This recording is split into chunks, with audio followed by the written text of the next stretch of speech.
Hello class 9 के captains. तो यार आज हम बात करने वाले हैं एक ऐसे चैप्टर की जिससे आपके हर एग्जाम में, चाहे वो PT1 हो, चाहे वो आपका हाफ ईयरली हो, चाहे वो आपका एनुअल एग्जाम ही क्यों ना हो, इस चैप्टर से क्वेश्चंस पक्के पक्के पक्के हैं। और क्वेश्चंस भी ऐसे वैसे नहीं, न्यूमेरिकल्स। और न्यूमेरिकल का वेटेज तो तुम्हें पता ही है कि कम से कम 3 मार्क्स का आएगा और 5 मार्क्स का भी आ सकता है। ठीक है, और ओवरऑल इस चैप्टर का जो वेटेज है वो 10 to 12 मार्क्स का है। तो भाई चैप्टर को समझना तो बनता है। और इसमें काफी सारी चीजें जो है, जो नई बुक आई है एक्सप्लोरेशन, उसके हिसाब से बदली भी है। तो हम बिल्कुल लेटेस्ट पैटर्न पर अकॉर्डिंग टू दी एक्सप्लोरेशन इस चैप्टर का बहुत अच्छे से खात्मा करेंगे, जिसमें हम कॉन्सेप्ट तो समझेंगे ही, साथ के साथ उसके एग्जाम्पल्स भी सॉल्व करेंगे और कुछ ऐसे एग्जाम रेडी क्वेश्चंस जो एग्जाम में डायरेक्ट पूछे जा सकते हैं वो भी साथ के साथ ही प्रैक्टिस करेंगे। यानी एक वीडियो, एक क्लास और इस चैप्टर का काम तमाम। ठीक है, तो ये चैप्टर जो है, वैसे तो आपकी एनसीईआरटी में इस चैप्टर का सीक्वेंस चैप्टर नंबर 4 है। फिजिक्स में बात करें अगर अपन, तो फिजिक्स का ये पहला ही चैप्टर है। यानी आपके क्लास 9 फिजिक्स में फर्स्ट चैप्टर ही यही आता है। और इस चैप्टर का नाम है डिस्क्राइबिंग मोशन अराउंड अस। यहां पर एक जो वर्ड है उसको समझना बहुत जरूरी है, और उस वर्ड का नाम है, या वो वर्ड है मोशन।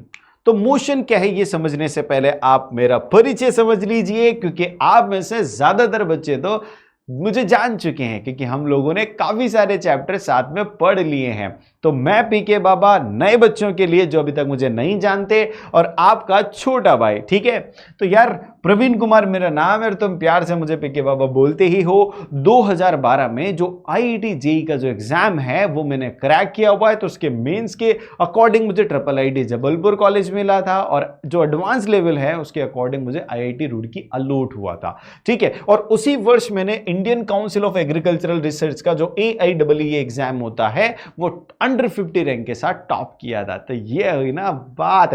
अब तुम्हारे काम की बात पर आ जाते हैं। 8 से ज्यादा सालों का मुझे टीचिंग एक्सपीरियंस है, और इन सालों में मैं क्लास 9th में, क्लास 10th में हजारों बच्चों को 100 on 100 साइंस में स्कोर करा चुका हूं। ठीक है, और क्लास 10th का जो बोर्ड एग्जाम होता है उसमें तो हर साल मेरे जो साइंस में 100 on 100 लाने वाले स्टूडेंट है उनका नंबर बढ़ता जा रहा है। ठीक है, अब तुम्हारी बारी है साइंस में 100 on 100 स्कोर करने की। तो तैयार हो जाओ, सीट बेल्ट लगा लो, अब निकल पड़ते इस चैप्टर का खात्मा करने पर। है ना, रेडी हो ना? है तो बहुत बढ़िया, तैयार हो जाओ भाई। अब देखो, सबसे पहले इस चैप्टर की शुरुआत करते हैं और उस वर्ड को समझते हैं जो इस चैप्टर का मेन वर्ड है, दैट इज मोशन। मोशन क्या होता है? अब मैं आप लोगों को एक बात बता दूं, आप लोग घड़ी बांधते हैं? अरे नहीं सर, हम तो मोबाइल में टाइम देखते हैं। तो मोबाइल में भी तो टाइम चलता है ना दोस्त, तो टाइम रुकता तो नहीं है, टाइम चल रहा है, चल रहा है ना। अब इस टाइम के साथ अगर कोई ऑब्जेक्ट भी चलने लग जाए, यानी ऑब्जेक्ट भी मूव करने लग जाए, यानी ऑब्जेक्ट की पोजीशन भी चेंज होने लग जाए, तो हम कहेंगे कि ऑब्जेक्ट मोशन में है। यानी अगर कोई ऑब्जेक्ट की position with respect to time change हो रही है, सो वी कैन से कि ये क्या है, ऑब्जेक्ट मोशन में है। किस में है? ऑब्जेक्ट मोशन में। और अगर जैसे मैं यहां पर देख रहा हूं, मेरी घड़ी में स्विच चल रही है, टाइम बढ़ रहा है, और लेकिन टाइम के साथ मेरी पोजीशन चेंज नहीं हो रही है। मैं जिस पोजीशन पर था, जिस लोकेशन पर था, उसी लोकेशन पर हूं, तो इट मींस मैं क्या हूं? रेस्ट में हूं। तो मोशन को डिफाइन करने का मतलब क्या है? जब किसी ऑब्जेक्ट की पोजीशन टाइम के साथ चेंज होती है तो वो मोशन में कहलाता है, और जब उसकी पोजीशन चेंज नहीं होती है टाइम के साथ तो उसको कहेंगे रेस्ट। तो यार ये पोजीशन का क्या मैटर है सर? पोजीशन समझाओ। पोजीशन को डिफाइन करने के लिए हमें डिस्टेंस और डायरेक्शन दोनों की जरूरत होती है, और अभी मैं आप लोगों को पोजीशन का मैटर भी समझाता हूं। लेकिन उससे पहले हम मोशंस के बारे में थोड़ा सा जानकारी ले लेते हैं। हम यहां पर मोशन जो पढ़ेंगे वो पढ़ेंगे कौन सा वाला? स्ट्रेट लाइन मोशन, और उसी को हम बोलेंगे लीनियर मोशन। क्या बोलेंगे भाई? स्ट्रेट लाइन या लीनियर मोशन। ठीक है, तो motion along the straight line is called linear motion, और यही सिंपलेस्ट काइंड ऑफ मोशन है जिसे हम इस चैप्टर में पढ़ने वाले हैं। जैसे अगर कोई ऑब्जेक्ट ऐसे चलता है, ये क्या है? Linear motion. जैसे कोई ऑब्जेक्ट ऐसे चलता है, ये क्या है? Linear motion. जैसे कोई ऑब्जेक्ट ऐसे चलता है, ये भी लीनियर मोशन है। तो यानी किसी भी स्ट्रेट लाइन पाथ के अलोंग अगर कोई ऑब्जेक्ट मूव कर रहा है, that is known as a linear motion. और इस चैप्टर में अपन मेनली हॉरिजॉन्टल लीनियर मोशंस के बारे में ज्यादा पढ़ेंगे, बिकॉज हम ये 2D स्पेसिस जो भी मोशन होते हैं उनको नहीं पढ़ना चाहते। यानी इसको हम अवॉइड करेंगे, यहां पर ये वाला पढ़ेंगे या ये वाला पढ़ेंगे, और उसमें भी more about the horizontal motion के बारे में ही हम जानकारी लेंगे। तो लीनियर मोशन पे हम आते हैं। इसके एग्जांपल्स भी जैसे स्विमर्स होते हैं। स्विमर्स आपने देखा होगा, बिल्कुल एक स्ट्रेट ट्रैक बना होता है उनके लिए, उसमें वो स्विम करते हैं और जो सबसे जल्दी टारगेट तक पहुंचता है वो विनर हो जाता है। स्विमिंग की कॉन्टेस्ट देखे आप लोगों ने। फिर जो है बॉडी फॉलिंग फ्रॉम दी, किसी हाइट से अगर कोई बॉडी फॉल होती है तो वो सीधे सीधे नीचे आती है, ऐसे तो नहीं आती है, लफरे मारती है, ऐसे घूमते घूमते आती हूँ है। सही चल रहा है मैटर? समझ आ रहा है? आ रहा है ना? हाँ, तो भाई कमेंट में लिख they going well, going well, going well. ठीक है ना? 9 तो 4 नहीं यार। तो भाई जब भी कोई ऑब्जेक्ट स्ट्रेट लाइन में चले तो हम वो वाला लीनियर मोशन यहाँ पर पढ़ेंगे। जैसे कार चलती है स्ट्रेट लाइन पे हाईवे में, ठीक है ना, जैसे ट्रेन जो है स्ट्रेट ट्रैक पे चलती है। ये सारी की सारी चीजें हम यहाँ पे डिस्कस करने वाले हैं। लेकिन सबसे पहले अब मेन पॉइंट आता है कि सर आपने बोला था वो कि ऑब्जेक्ट की पोजीशन टाइम के हिसाब से चेंज हो रही है तो मोशन में है, और नहीं हो रही है तो रेस्ट में है। तो समझो उसको यार। सबसे पहले पोजीशन को डिस्क्राइब करने के लिए हमें जरूरत होती है एक ओरिजिन की। किसकी जरूरत होती है? ओरिजिन। ओरिजिन मतलब रेफरेंस। कि सर रेफरेंस का बड़ा मैटर है। हाँ जी है। कैसे है मैं बताता हूं। तुम ट्रेन में गए, ठीक है, 3 दोस्त हैं, तीनों दोस्त प्लेटफॉर्म पे जाते हैं। उनमें से 2 दोस्त की टिकट है। क्या है? टिकट है, रिजर्वेशन है 2 दोस्तों का। कहां जाना है उनको? अरे उनको वैष्णो देवी टेम्पल जाना है। अरे ठीक है भाई, बैठा दो ट्रेन में। तीसरा दोस्त उनको छोड़ने गया है स्टेशन पे, तो तीसरा दोस्त उनको ट्रेन में बिठा के अपने बॉगी में, जहां पर भी उनकी सीट है, दोनों की सीटें आमने सामने हैं, ठीक है। जैसे मैं पैसेंजर तो मेरा दोस्त को पैसेंजर आमने सामने बैठे हुए हैं, और इधर मेरा दोस्त जो है एक जो मुझे सी ऑफ करने आया है वो प्लेटफॉर्म पे खड़ा है। समझो इस कहानी को। अब जैसे ट्रेन चलने लगेगी, प्लेटफॉर्म पे खड़ा हुआ दोस्त क्या बोलेगा? मेरा दोस्त जा रहा है, मेरा दोस्त जा रहा है, बाय बाय दोस्तों। बोलेगा क्या? Yes sir. यानी उस खड़े हुए, उस स्टैंडिंग ऑन द प्लेटफॉर्म जो इंसान है, जो मेरा दोस्त है, उसके लिए हम किस में हैं? मोशन में। बिकॉज पोजीशन जो हमारी है वो चेंज हो रही है with respect to that guy. With respect to that guy हमारी पोजीशन चेंज हो रही है। और जब भी किसी भी एक ऑब्जेक्ट के, जब भी किसी एक रेफरेंस के रिस्पेक्ट में पोजीशन चेंज हो विद रिस्पेक्ट टू टाइम, तो हम क्या कहेंगे? ऑब्जेक्ट मोशन में है। लेकिन जो मेरे सामने बैठा है मेरा दोस्त, जो मेरे साथ जा रहा है कहां पर? वैष्णो देवी घूमने, तो क्या उसके लिए मैं रेस्ट मोशन में हूं? नहीं। बोला मैं जहां हूं ये भी वहां है, और दोनों जिस पोजीशन पे हैं, हमारी पोजीशन में एक दूसरे के रेफरेंस में कोई चेंज नहीं आ रहा। हमारे बीच की डिस्टेंस, अगर मेरे को रेफरेंस मान के उसकी डिस्टेंस मेजर करता हूं तो वो सेम है। टाइम चलता जा रहा है लेकिन डिस्टेंस सेम है। उसको रेफरेंस मान के मेरी डिस्टेंस उसके रिस्पेक्ट में निकालो तो डिस्टेंस सेम है। हमारी डिस्टेंस चेंज ही नहीं हो रही है, यानी हमारी position with respect to time हमारे रेफरेंस में चेंज ही नहीं हो रही है, यानी हम एक दूसरे के रिस्पेक्ट में क्या है? रेस्ट में, सॉरी। तो क्या यहां पर एक ही ऑब्जेक्ट का अलग अलग रेफरेंस देखने पर चेंज हो रहा है मैटर? कभी वो रेस्ट में है, कभी वो किस में है? मोशन में। तो फ्रेम ऑफ रेफरेंस यानी रेफरेंस का बहुत बड़ा मैटर है। तो हमें क्या करना पड़ेगा? एक फिक्स्ड रेफरेंस पॉइंट रखना पड़ेगा, जिसको हम क्या बोलेंगे? ओरिजिन। ठीक है। और अगर मैं ओरिजिन की बात करूं तो यहां पर इस ओरिजिन के राइट में जो होगा वो मैं लूंगा पॉजिटिव, और ओरिजिन का लेफ्ट जो होगा वो होगा नेगेटिव। ध्यान से समझना। यहां पर अगर मैं ये ओरिजिन ले लेता हूं जहां से जर्नी शुरू होती है, एक एग्जाम्पल भी ले लेते हैं ना। एक एग्जाम्पल है कि एक एथलीट है जो ओ से स्टार्ट होता है। एक एथलीट है जो ओ से स्टार्ट होता है और वो कहां जाता है? बी पर जाता है और ए पर जाता है। ठीक है ना। तो बी और ए मेनली पहले क्या करता है, देखो इसका पूरा का पूरा गेम बता देता हूं। ये बेचारा पहले को जाता है, बी पर नहीं रुक रहा, ये ए पे गया, ए से इसने यू टर्न मारा, यू टर्न मारकर बी पर आ गया। ठीक है। समझो इसके गेम को समझो। फर्स्ट उसमें टेक में ये कहां पहुंचा? ए, और फिर वापस से यू टर्न लेकर ये कहां पहुंचा? बी। समझ गया आप? समझ गया आप? बहुत बढ़िया।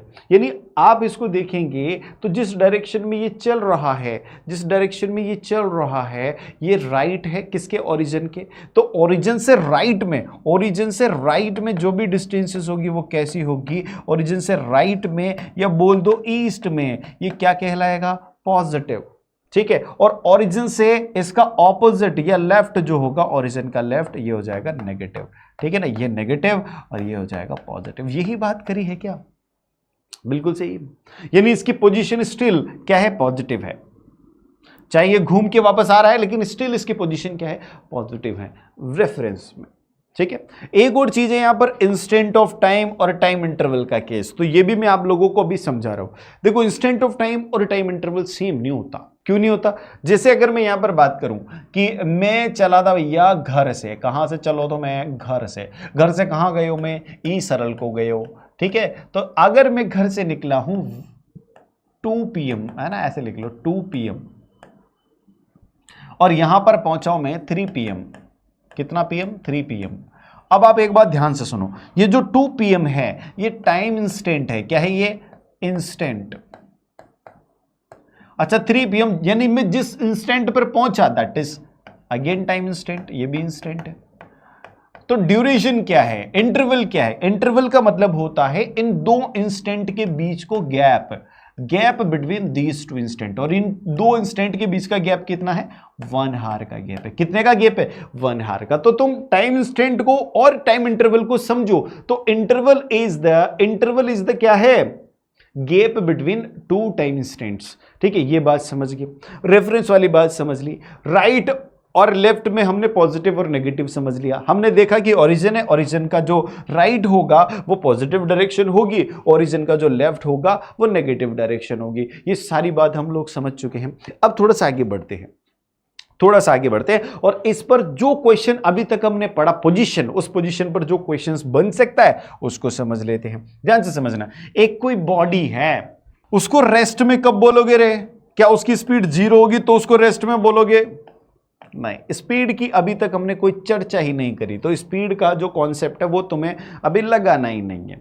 ठीक है, तो अभी क्या चर्चा करी हमने सुना है कि जो पोजीशन होती है वो अगर चेंज नहीं होती है किसी एक रेफरेंस पॉइंट के रिस्पेक्ट में ओवर द टाइम, तो हम कहेंगे कि ऑब्जेक्ट किस में है? रेस्ट में। ये इज द करेक्ट, बी जो है वो करेक्ट डेफिनेशन है।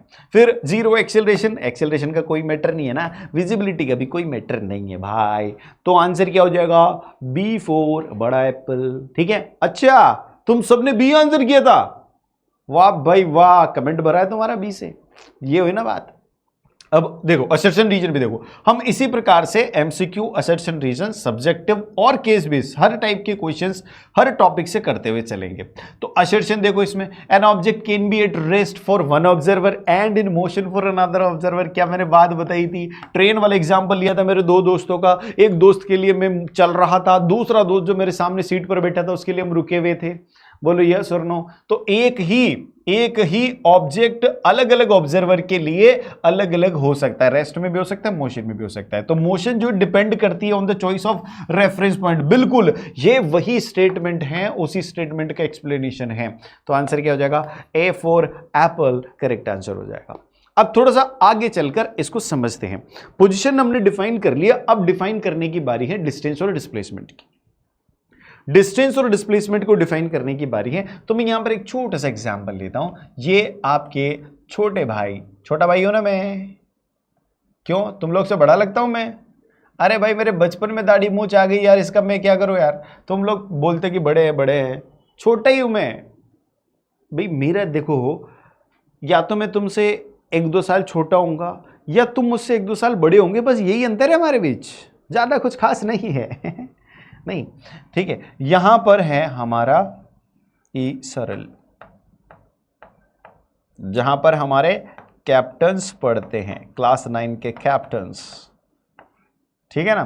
तो भाई ये जो ई सरल है इसमें मैं आ रहा हूं ऐसे मेरे घर से, ये मेरा स्टार्टिंग पॉइंट है और एक रास्ता है, इस रास्ते से चलकर मैं यहां पहुंच रहा हूं।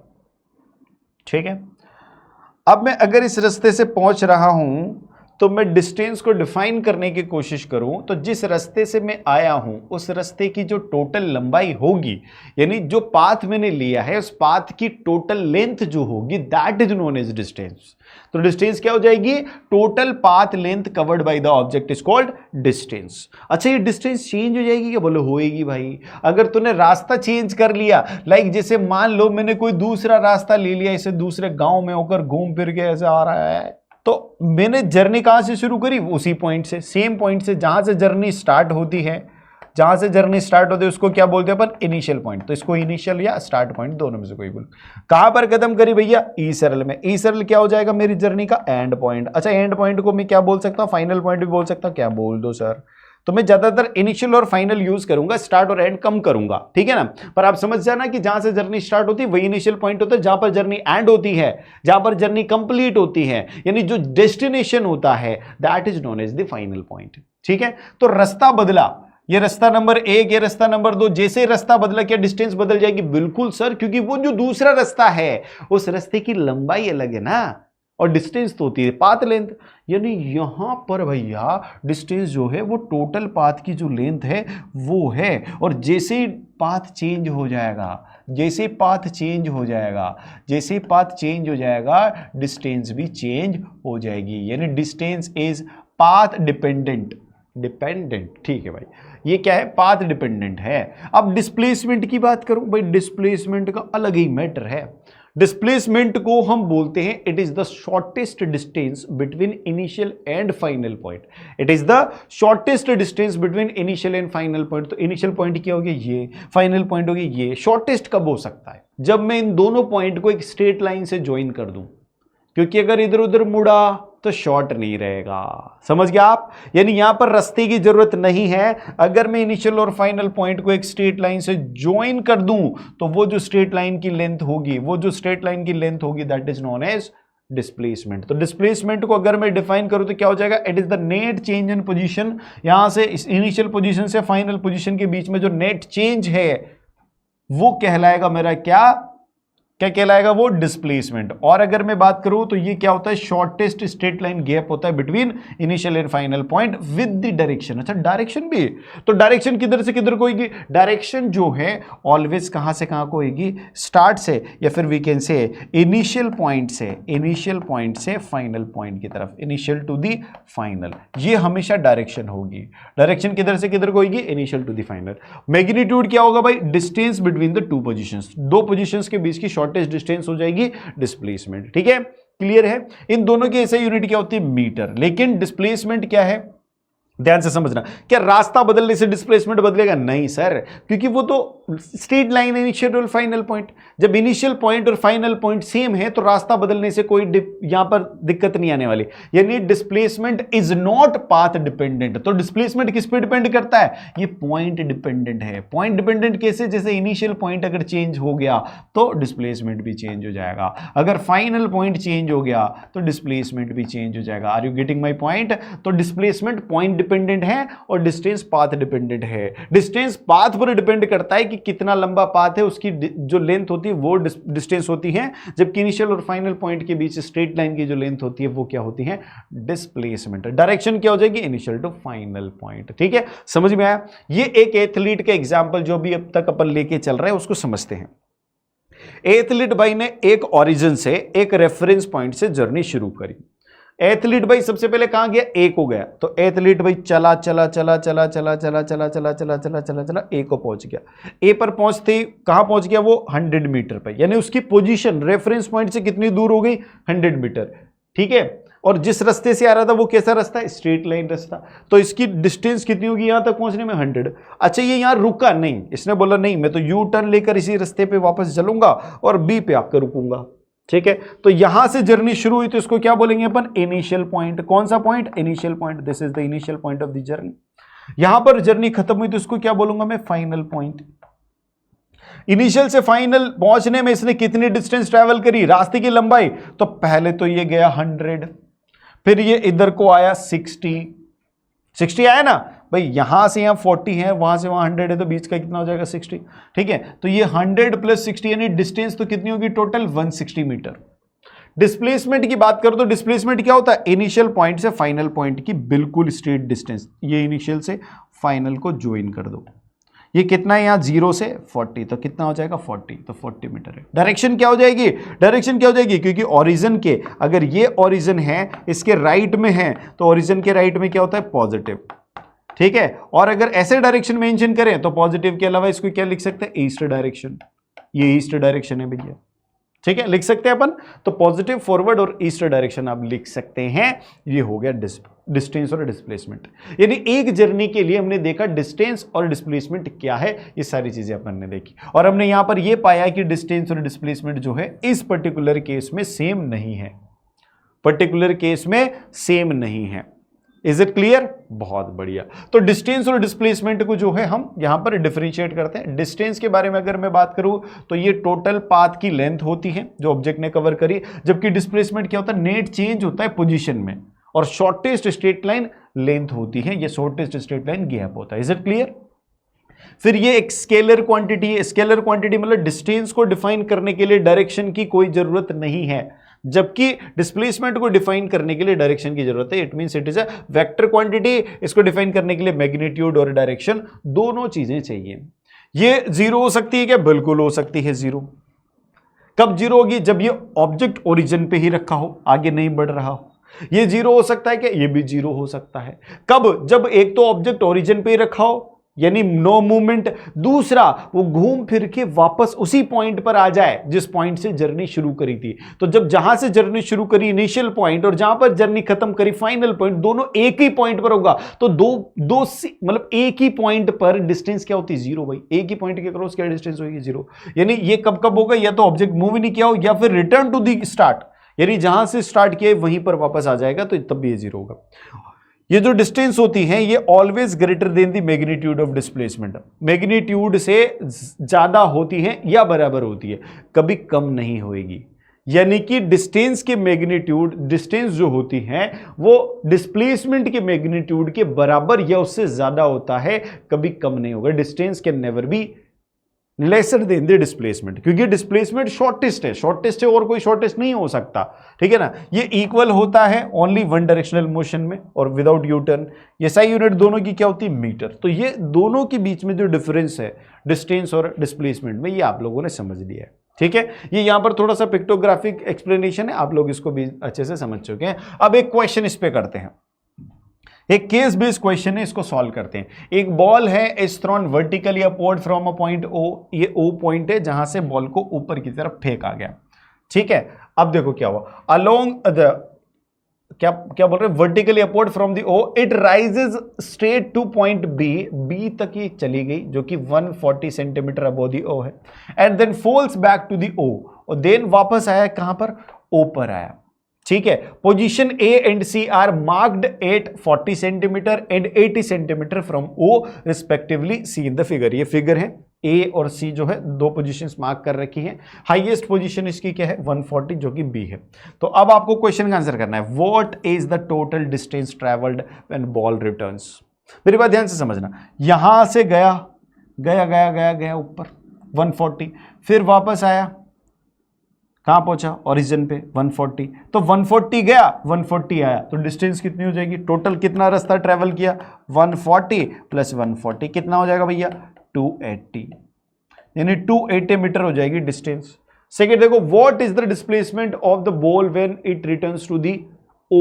अगर बॉल यहां पहुंच चुकी है जहां से जर्नी शुरू हुई थी, यानी जहां से स्टार्ट हुआ था, जिसको इनिशियल पॉइंट बोलते, वहीं पर ऑब्जेक्ट वापस आ जाता है, तो ऐसे केस में डिस्प्लेसमेंट क्या होता है? जीरो। यानी इन दिस केस डिस्प्लेसमेंट क्या हो जाएगा? 0 मीटर। थर्ड वाला क्वेश्चन पढ़ो, at point B what is the ball's displacement from O।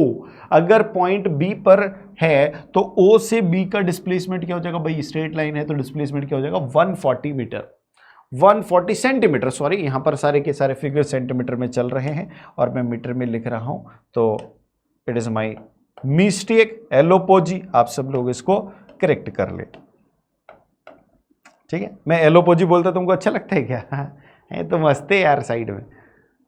तो देखो ये क्या हो जाएगा, अगर वो यहां पे क्या लिखे, पॉइंट B पर जो है ऑब्जेक्ट का जो डिस्प्लेसमेंट है O से वो कितना होगा, and is the distance travelled equal to its at that instant. क्या इसकी जो डिस्टेंस ट्रेवल्ड हुई है, यानी यहाँ से यहाँ तक जो डिस्टेंस ट्रेवल हुई है और यहाँ से यहाँ तक का डिस्प्लेसमेंट है, क्या वो दोनों बराबर है? बिल्कुल बराबर है, बिल्कुल बराबर है, क्योंकि डिस्टेंस भी बी तक की डिस्टेंस कितनी हो जाएगी? 140 सेंटीमीटर, और डिस्प्लेसमेंट भी 140 सेंटीमीटर हो जाएगा। ये बात आपको इसमें बतानी। फिर एमसीक्यू पर आते हैं अपन। Magnitude of the displacement of an object can never be, किसी भी ऑब्जेक्ट के डिस्प्लेसमेंट का जो मैग्नीट्यूड है वो कभी नहीं हो सकता। ये बराबर हो सकता है, ये छोटा हो सकता है, पर बड़ा कभी नहीं हो सकता। Equal to the distance of नहीं, इक्वल हो सकता है, लेस देन तो हो ही सकता है डिस्टेंस से, ग्रेटर देन नहीं हो सकता, कभी भी ग्रेटर देन नहीं हो सकता, ठीक है, जीरो भी हो सकता है। असर्शन है displacement can be zero even though the distance travelled is not zero. बिल्कुल सत्य वचन है। ऑब्जेक्ट चल फिर कर घूम के वापस उसी पोजीशन पर आ जाए तो डिस्टेंस तो ट्रेवल करी है उसने, लेकिन डिस्प्लेसमेंट कुछ नहीं किया दोस्त, क्योंकि initial point is final point, और ऐसा होने पर डिस्प्लेसमेंट जीरो होता है। तो बात तो सत्य है। Displacement depends only on the initial and final position of the object. बिल्कुल सत्य है, बिल्कुल सत्य है। और इसका मतलब ये इसको एक्सप्लेन भी कर रहा है, तो आंसर क्या हो जाएगा? ए। आप बोलो ये सर कैसे एक्सप्लेन कर रहा है? अरे भैया डिस्टेंस और डिस्प्लेसमेंट यहाँ पर जो भी इस केस में डिफरेंस है वो किसकी वजह से है? क्योंकि डिस्प्लेसमेंट पॉइंट फंक्शन है और डिस्टेंस पाथ फंक्शन। आप किसी भी रास्ते से चलकर अगर उसी पॉइंट पर आ जाते हो तो डिस्प्लेसमेंट जीरो होगा। क्या ये इसको एक्सप्लेन नहीं कर रहा? बिल्कुल कर रहा है। सब्जेक्टिव क्वेश्चन देख लो। एक बॉय है जो 4 मीटर चलता है ईस्ट में। यहाँ पे मैं ओरिजिन ले लेता हूँ, ये मेरा ओरिजिन है, इससे 4 मीटर ईस्ट में चला, फिर ये नॉर्थ में चला, कितना? ये 4 मीटर ईस्ट में चला, नॉर्थ में चला ये कितना? 3 मीटर, और यहां पहुंच गया। Find the total distance travelled and the magnitude of is displacement. यहां 4 से 3 तक गया तो डिस्टेंस क्या हो जाएगी? टोटल रास्ते की लंबाई। जैसे मान लो ये ओरिजिन है, ए है, ये बी है, यहाँ से मुड़ा, और ये सी है, तो टोटल डिस्टेंस क्या हो जाएगी? डिस्टेंस हो जाएगी पाथ जो कवर किया है उसकी टोटल लंबाई। तो 4 मीटर प्लस 3 मीटर, तो क्या हो जाएगी? 4 + 3 यानी 7 मीटर। और यहीं पर अगर मैं डिस्प्लेसमेंट की बात करूं तो डिस्प्लेसमेंट के लिए क्या करना पड़ेगा भाई? मैंने डिस्प्लेसमेंट का सबसे आसान तरीका आप लोगों को बता रखा है कि दोनों पॉइंट्स को आप स्ट्रेट लाइन से ज्वाइन कर दो।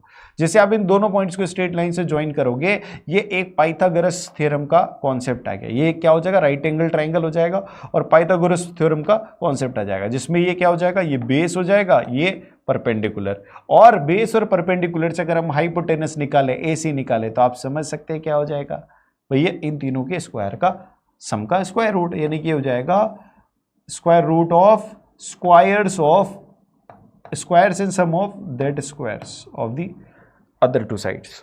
ठीक है, तो ये हो जाएगा। तो क्या करेंगे इसको? ये 9, ये 16, ये हो जाएगा टोटल 25 का रूट आता है 5, यानी 5 मीटर हो जाएगा displacement, 5 metre displacement. Is it clear? बहुत प्यारा सा क्वेश्चन है। अब आते हैं अपन नेक्स्ट कॉन्सेप्ट, जिसका नाम है एवरेज स्पीड। एवरेज स्पीड बहुत ही प्यारा कॉन्सेप्ट है। एवरेज स्पीड से क्वेश्चंस भर भर के आते हैं, ठीक है ना? समझते हैं एवरेज स्पीड का क्या मैटर है। देखो, सबसे पहले मैं बात करूं अगर स्पीड की, तो स्पीड का मतलब होता है कि आप किस रेट से डिस्टेंस ट्रैवल कर रहे हैं। आप कोई जर्नी कर रहे हैं तो आप किस रेट से, यानी कितने समय में कितनी डिस्टेंस ट्रैवल कर रहे हैं, उसको एक डिफाइन करने के लिए एक पर्टिकुलर पैरामीटर आया, उसका नाम है स्पीड। ठीक है, तो एवरेज स्पीड क्या है?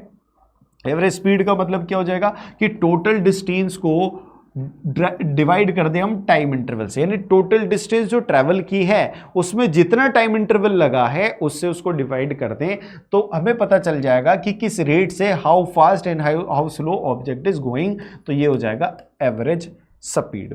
ये एक स्केलर क्वांटिटी है स्पीड, इसमें डायरेक्शन का कोई रोल नहीं है, it does not include any direction.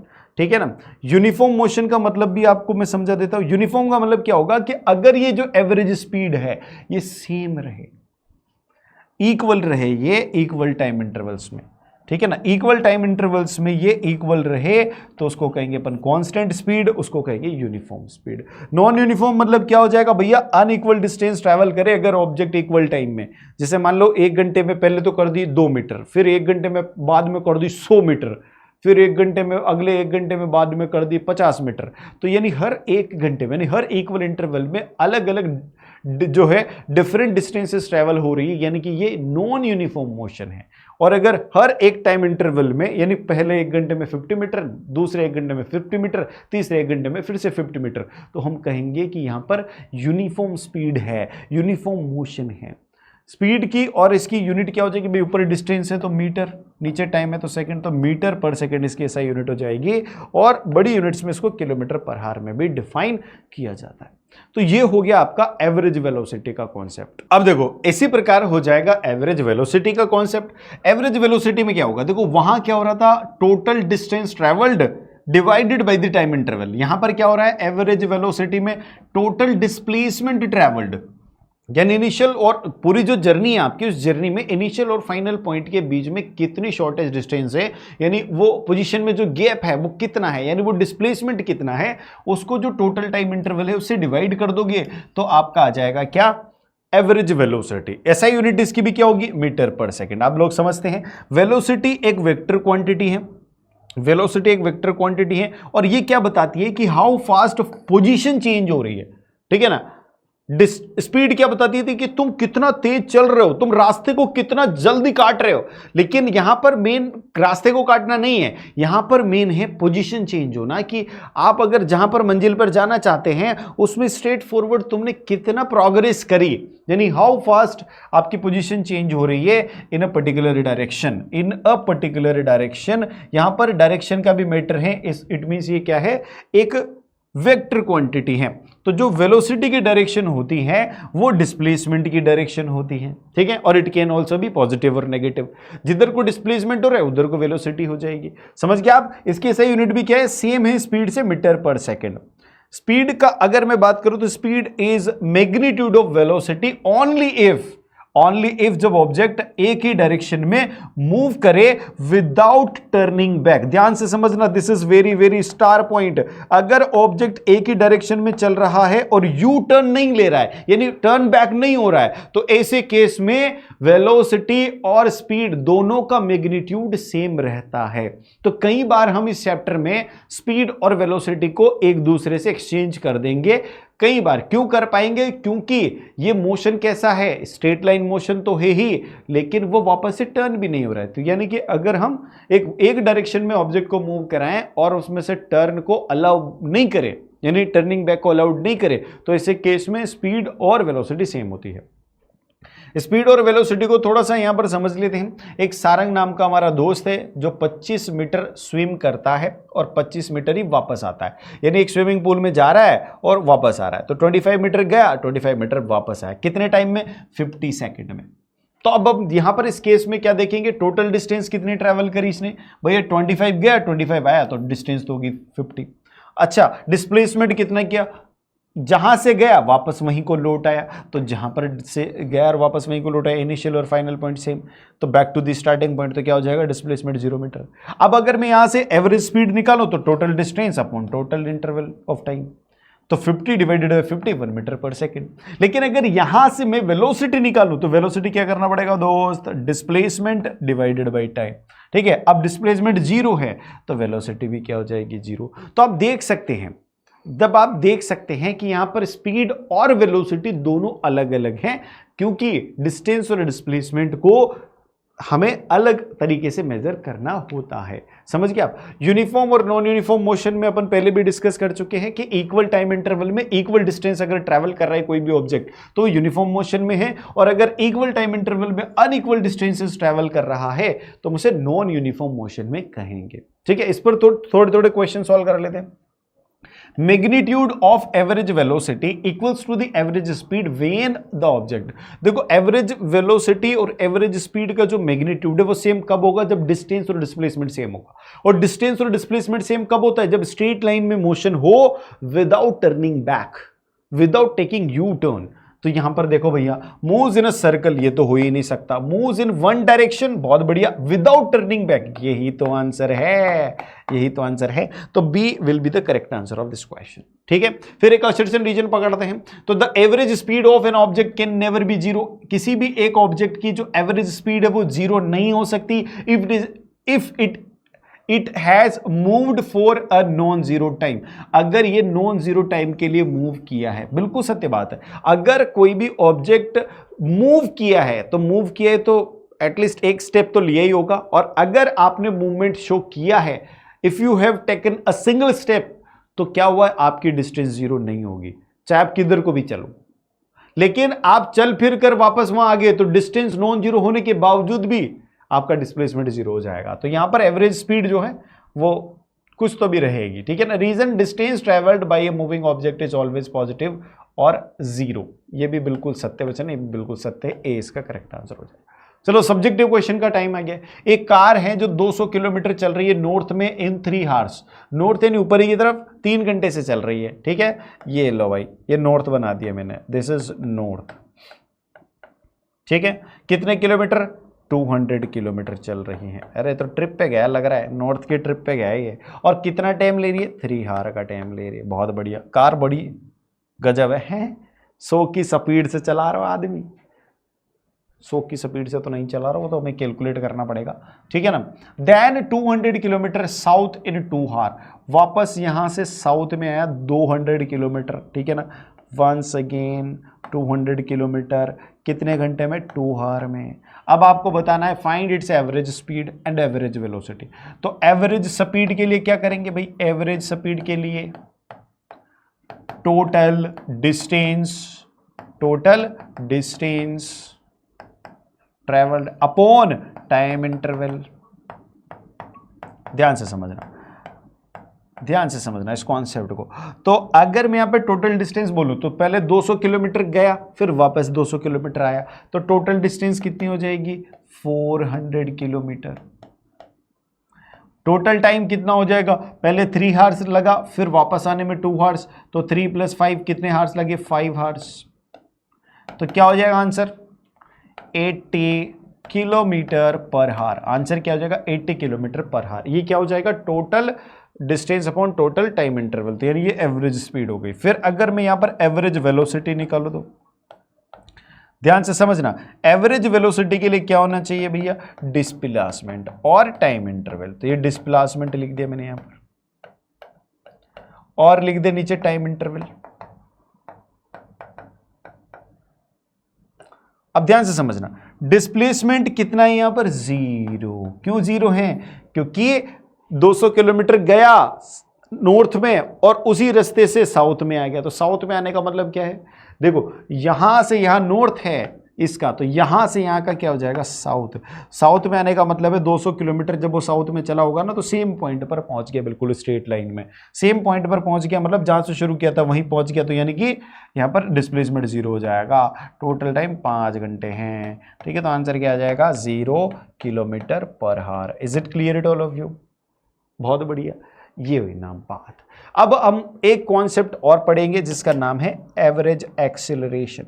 Acceleration क्या होता है, it is rate of change of velocity. समझ में आई क्या बात, rate of change of velocity. तो एवरेज एक्सेलरेशन क्या है भाई, एवरेज एक्सेलरेशन है rate of change of velocity. तो भाई एवरेज एक्सेलरेशन को समझने के लिए पहले यह समझना पड़ेगा कि rate of change of velocity क्या है, ठीक है।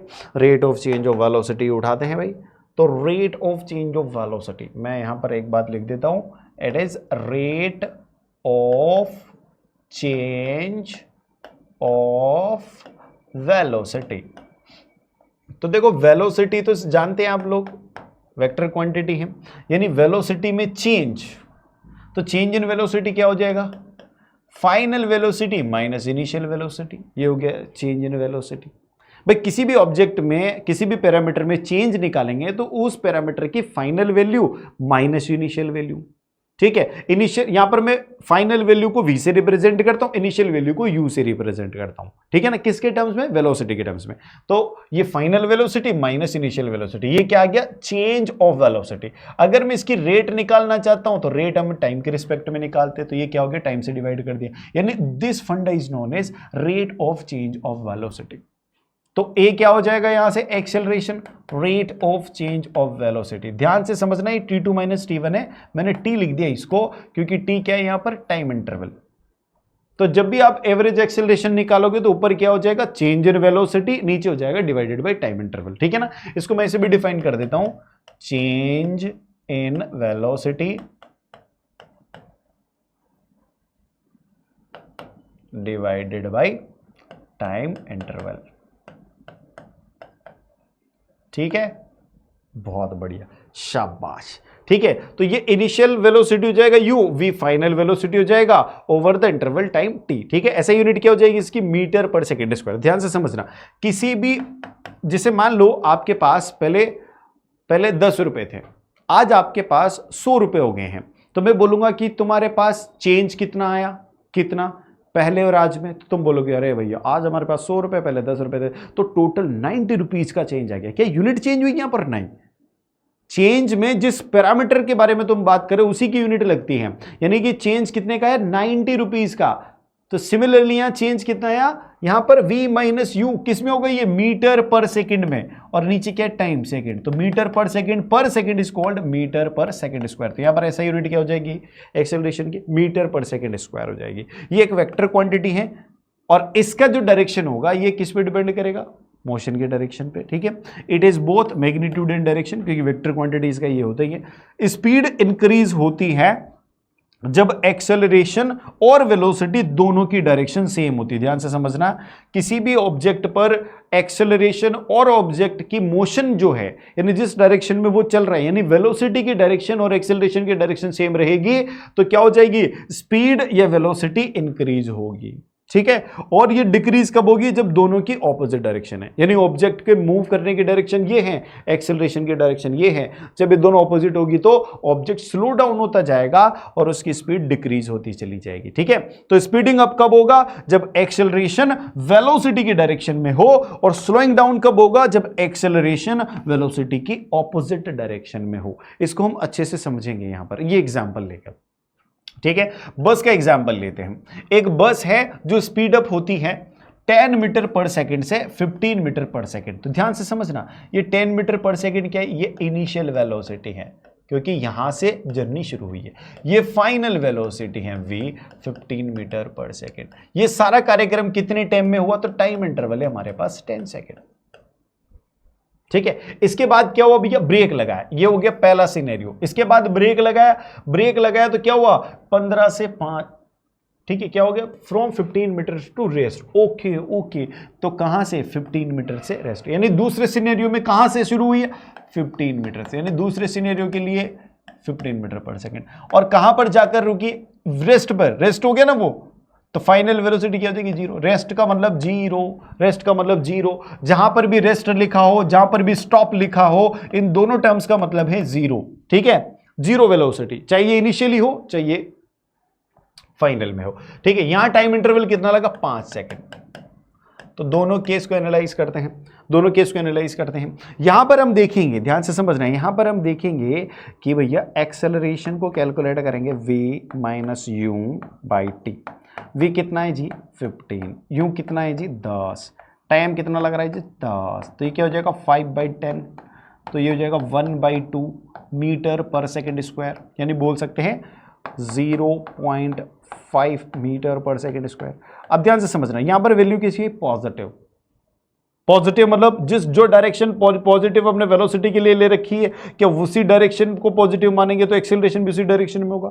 ठीक है, तो क्या स्पीड अप हो रहा है, देखो 10 से 15 मीटर, स्पीड अप में क्या हो रहा है, पॉजिटिव, एक्सेलरेशन पॉजिटिव आ रहा है और डायरेक्शन क्या है, सेम। यहां पर ध्यान से समझना, यहां एक्सेलरेशन देखोगे v minus u by T. v कितना है जी, v कितना है यहां पर v है 0 और u कितना है 15, टाइम कितना है 5, तो यहां देखोगे तो क्या आ जाएगा, ये -3 मीटर पर सेकेंड स्क्वायर।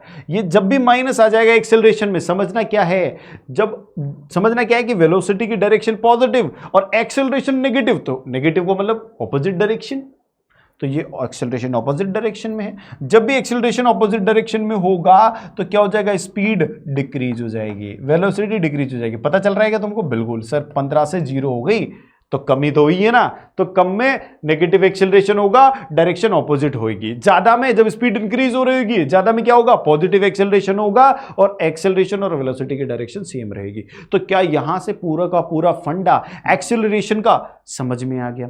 अब इस पर जो क्वेश्चन है वो भी सॉल्व कर लेते हैं। पहला एमसीक्यू है कि a body moving with the constant speed. अच्छा, एक स्ट्रेट लाइन में कांस्टेंट स्पीड से बॉडी मूव कर रही है, तो कांस्टेंट स्पीड का मतलब है नो चेंज इन स्पीड। अब जब चेंज ही जीरो हो जाएगा तो ये तो चेंज डिवाइडेड बाय टाइम है एक्सेलरेशन, तो चेंज डिवाइडेड बाय टाइम क्या हो जाएगा, जीरो, यानी एक्सेलरेशन क्या हो जाएगा, जीरो हो जाएगा।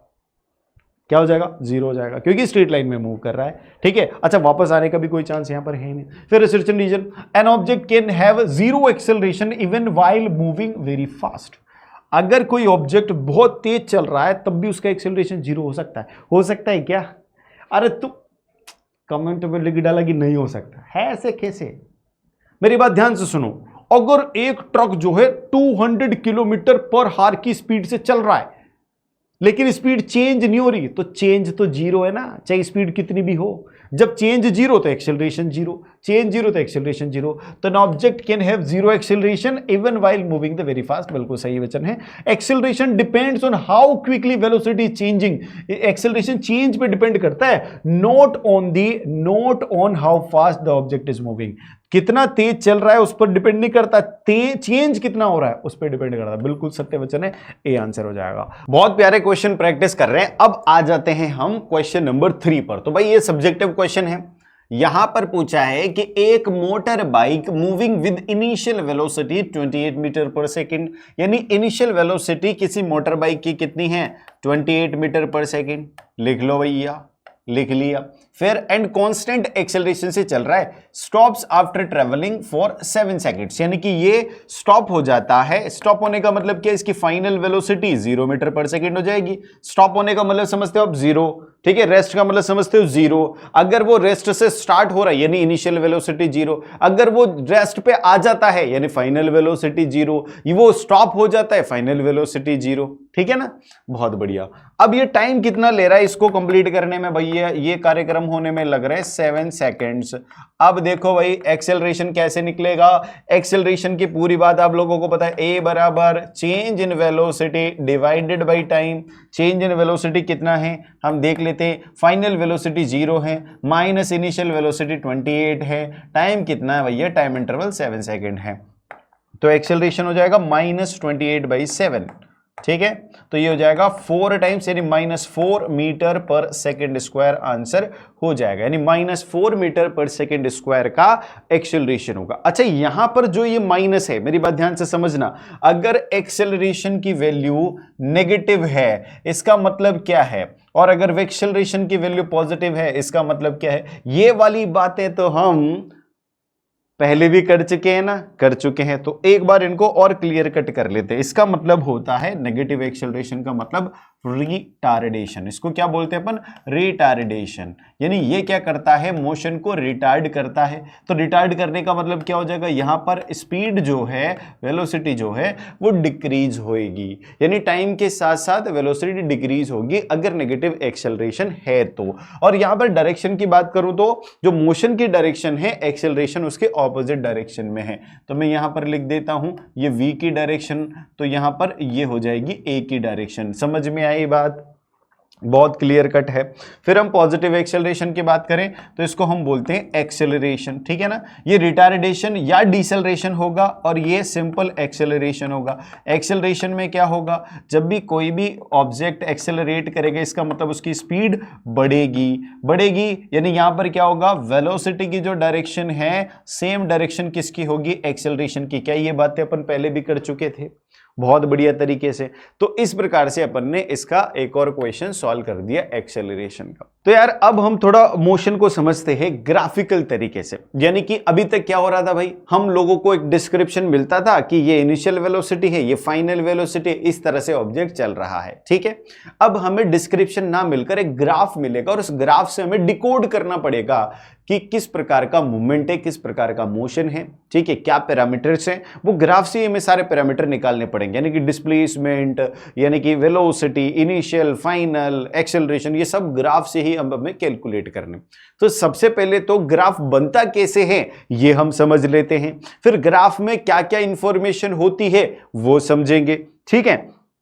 तो एक छोटी सी जर्नी का यहां पर मैं डिस्क्रिप्शन देता हूं। यार अगर मैं किसी ऑब्जेक्ट के मूवमेंट का, मोशन का डिस्क्रिप्शन बनाना चाहता हूं तो सबसे पहले तो मैं ये पता करूं कि उसका ओरिजिन कहां है, यानी उसका रेफरेंस क्या है, कहां से हम रेफरेंस ले रहे हैं। तो भाई हमने ले लिया यो ओरिजिन, ठीक है। ओरिजिन पर अभी हमारा ऑब्जेक्ट है, 0 मान रहे हैं अपन इसको, और यहां पर जो जर्नी शुरू हुई वो 0 सेकंड से हो रही है, ठीक है ना। हमने रेफरेंस शुरू कर दिया है। अब रेफरेंस से यानी कि जो ओरिजिन है उससे 20 मीटर दूर पहुंच चुका है क्या ऑब्जेक्ट, किस टाइम पर, 1 सेकंड बाद। यानी मैं स्टॉप वॉच ले रहा हूं और हर 1 सेकंड की यहां पर वैल्यूज, ये डेटा नोट कर रहा हूं। फिर 2 सेकंड बाद वो कहां पहुंच गया, 40 मीटर पे। 3 सेकंड बाद वो कहां पहुंच गया, 60 मीटर पे। 4 सेकंड बाद वो 80 मीटर पे, और 5 सेकंड बाद वो 100 मीटर पे। यानी कि यहां पर जैसे जैसे टाइम बढ़ रहा है उसकी पोजीशन चेंज हो रही है। अब टाइम के साथ पोजीशन चेंज होती है तो हम कहेंगे कि ऑब्जेक्ट मोशन में है। अब ये मोशन किस प्रकार का है, मोशन के क्या क्या पैरामीटर्स है ये समझते हैं।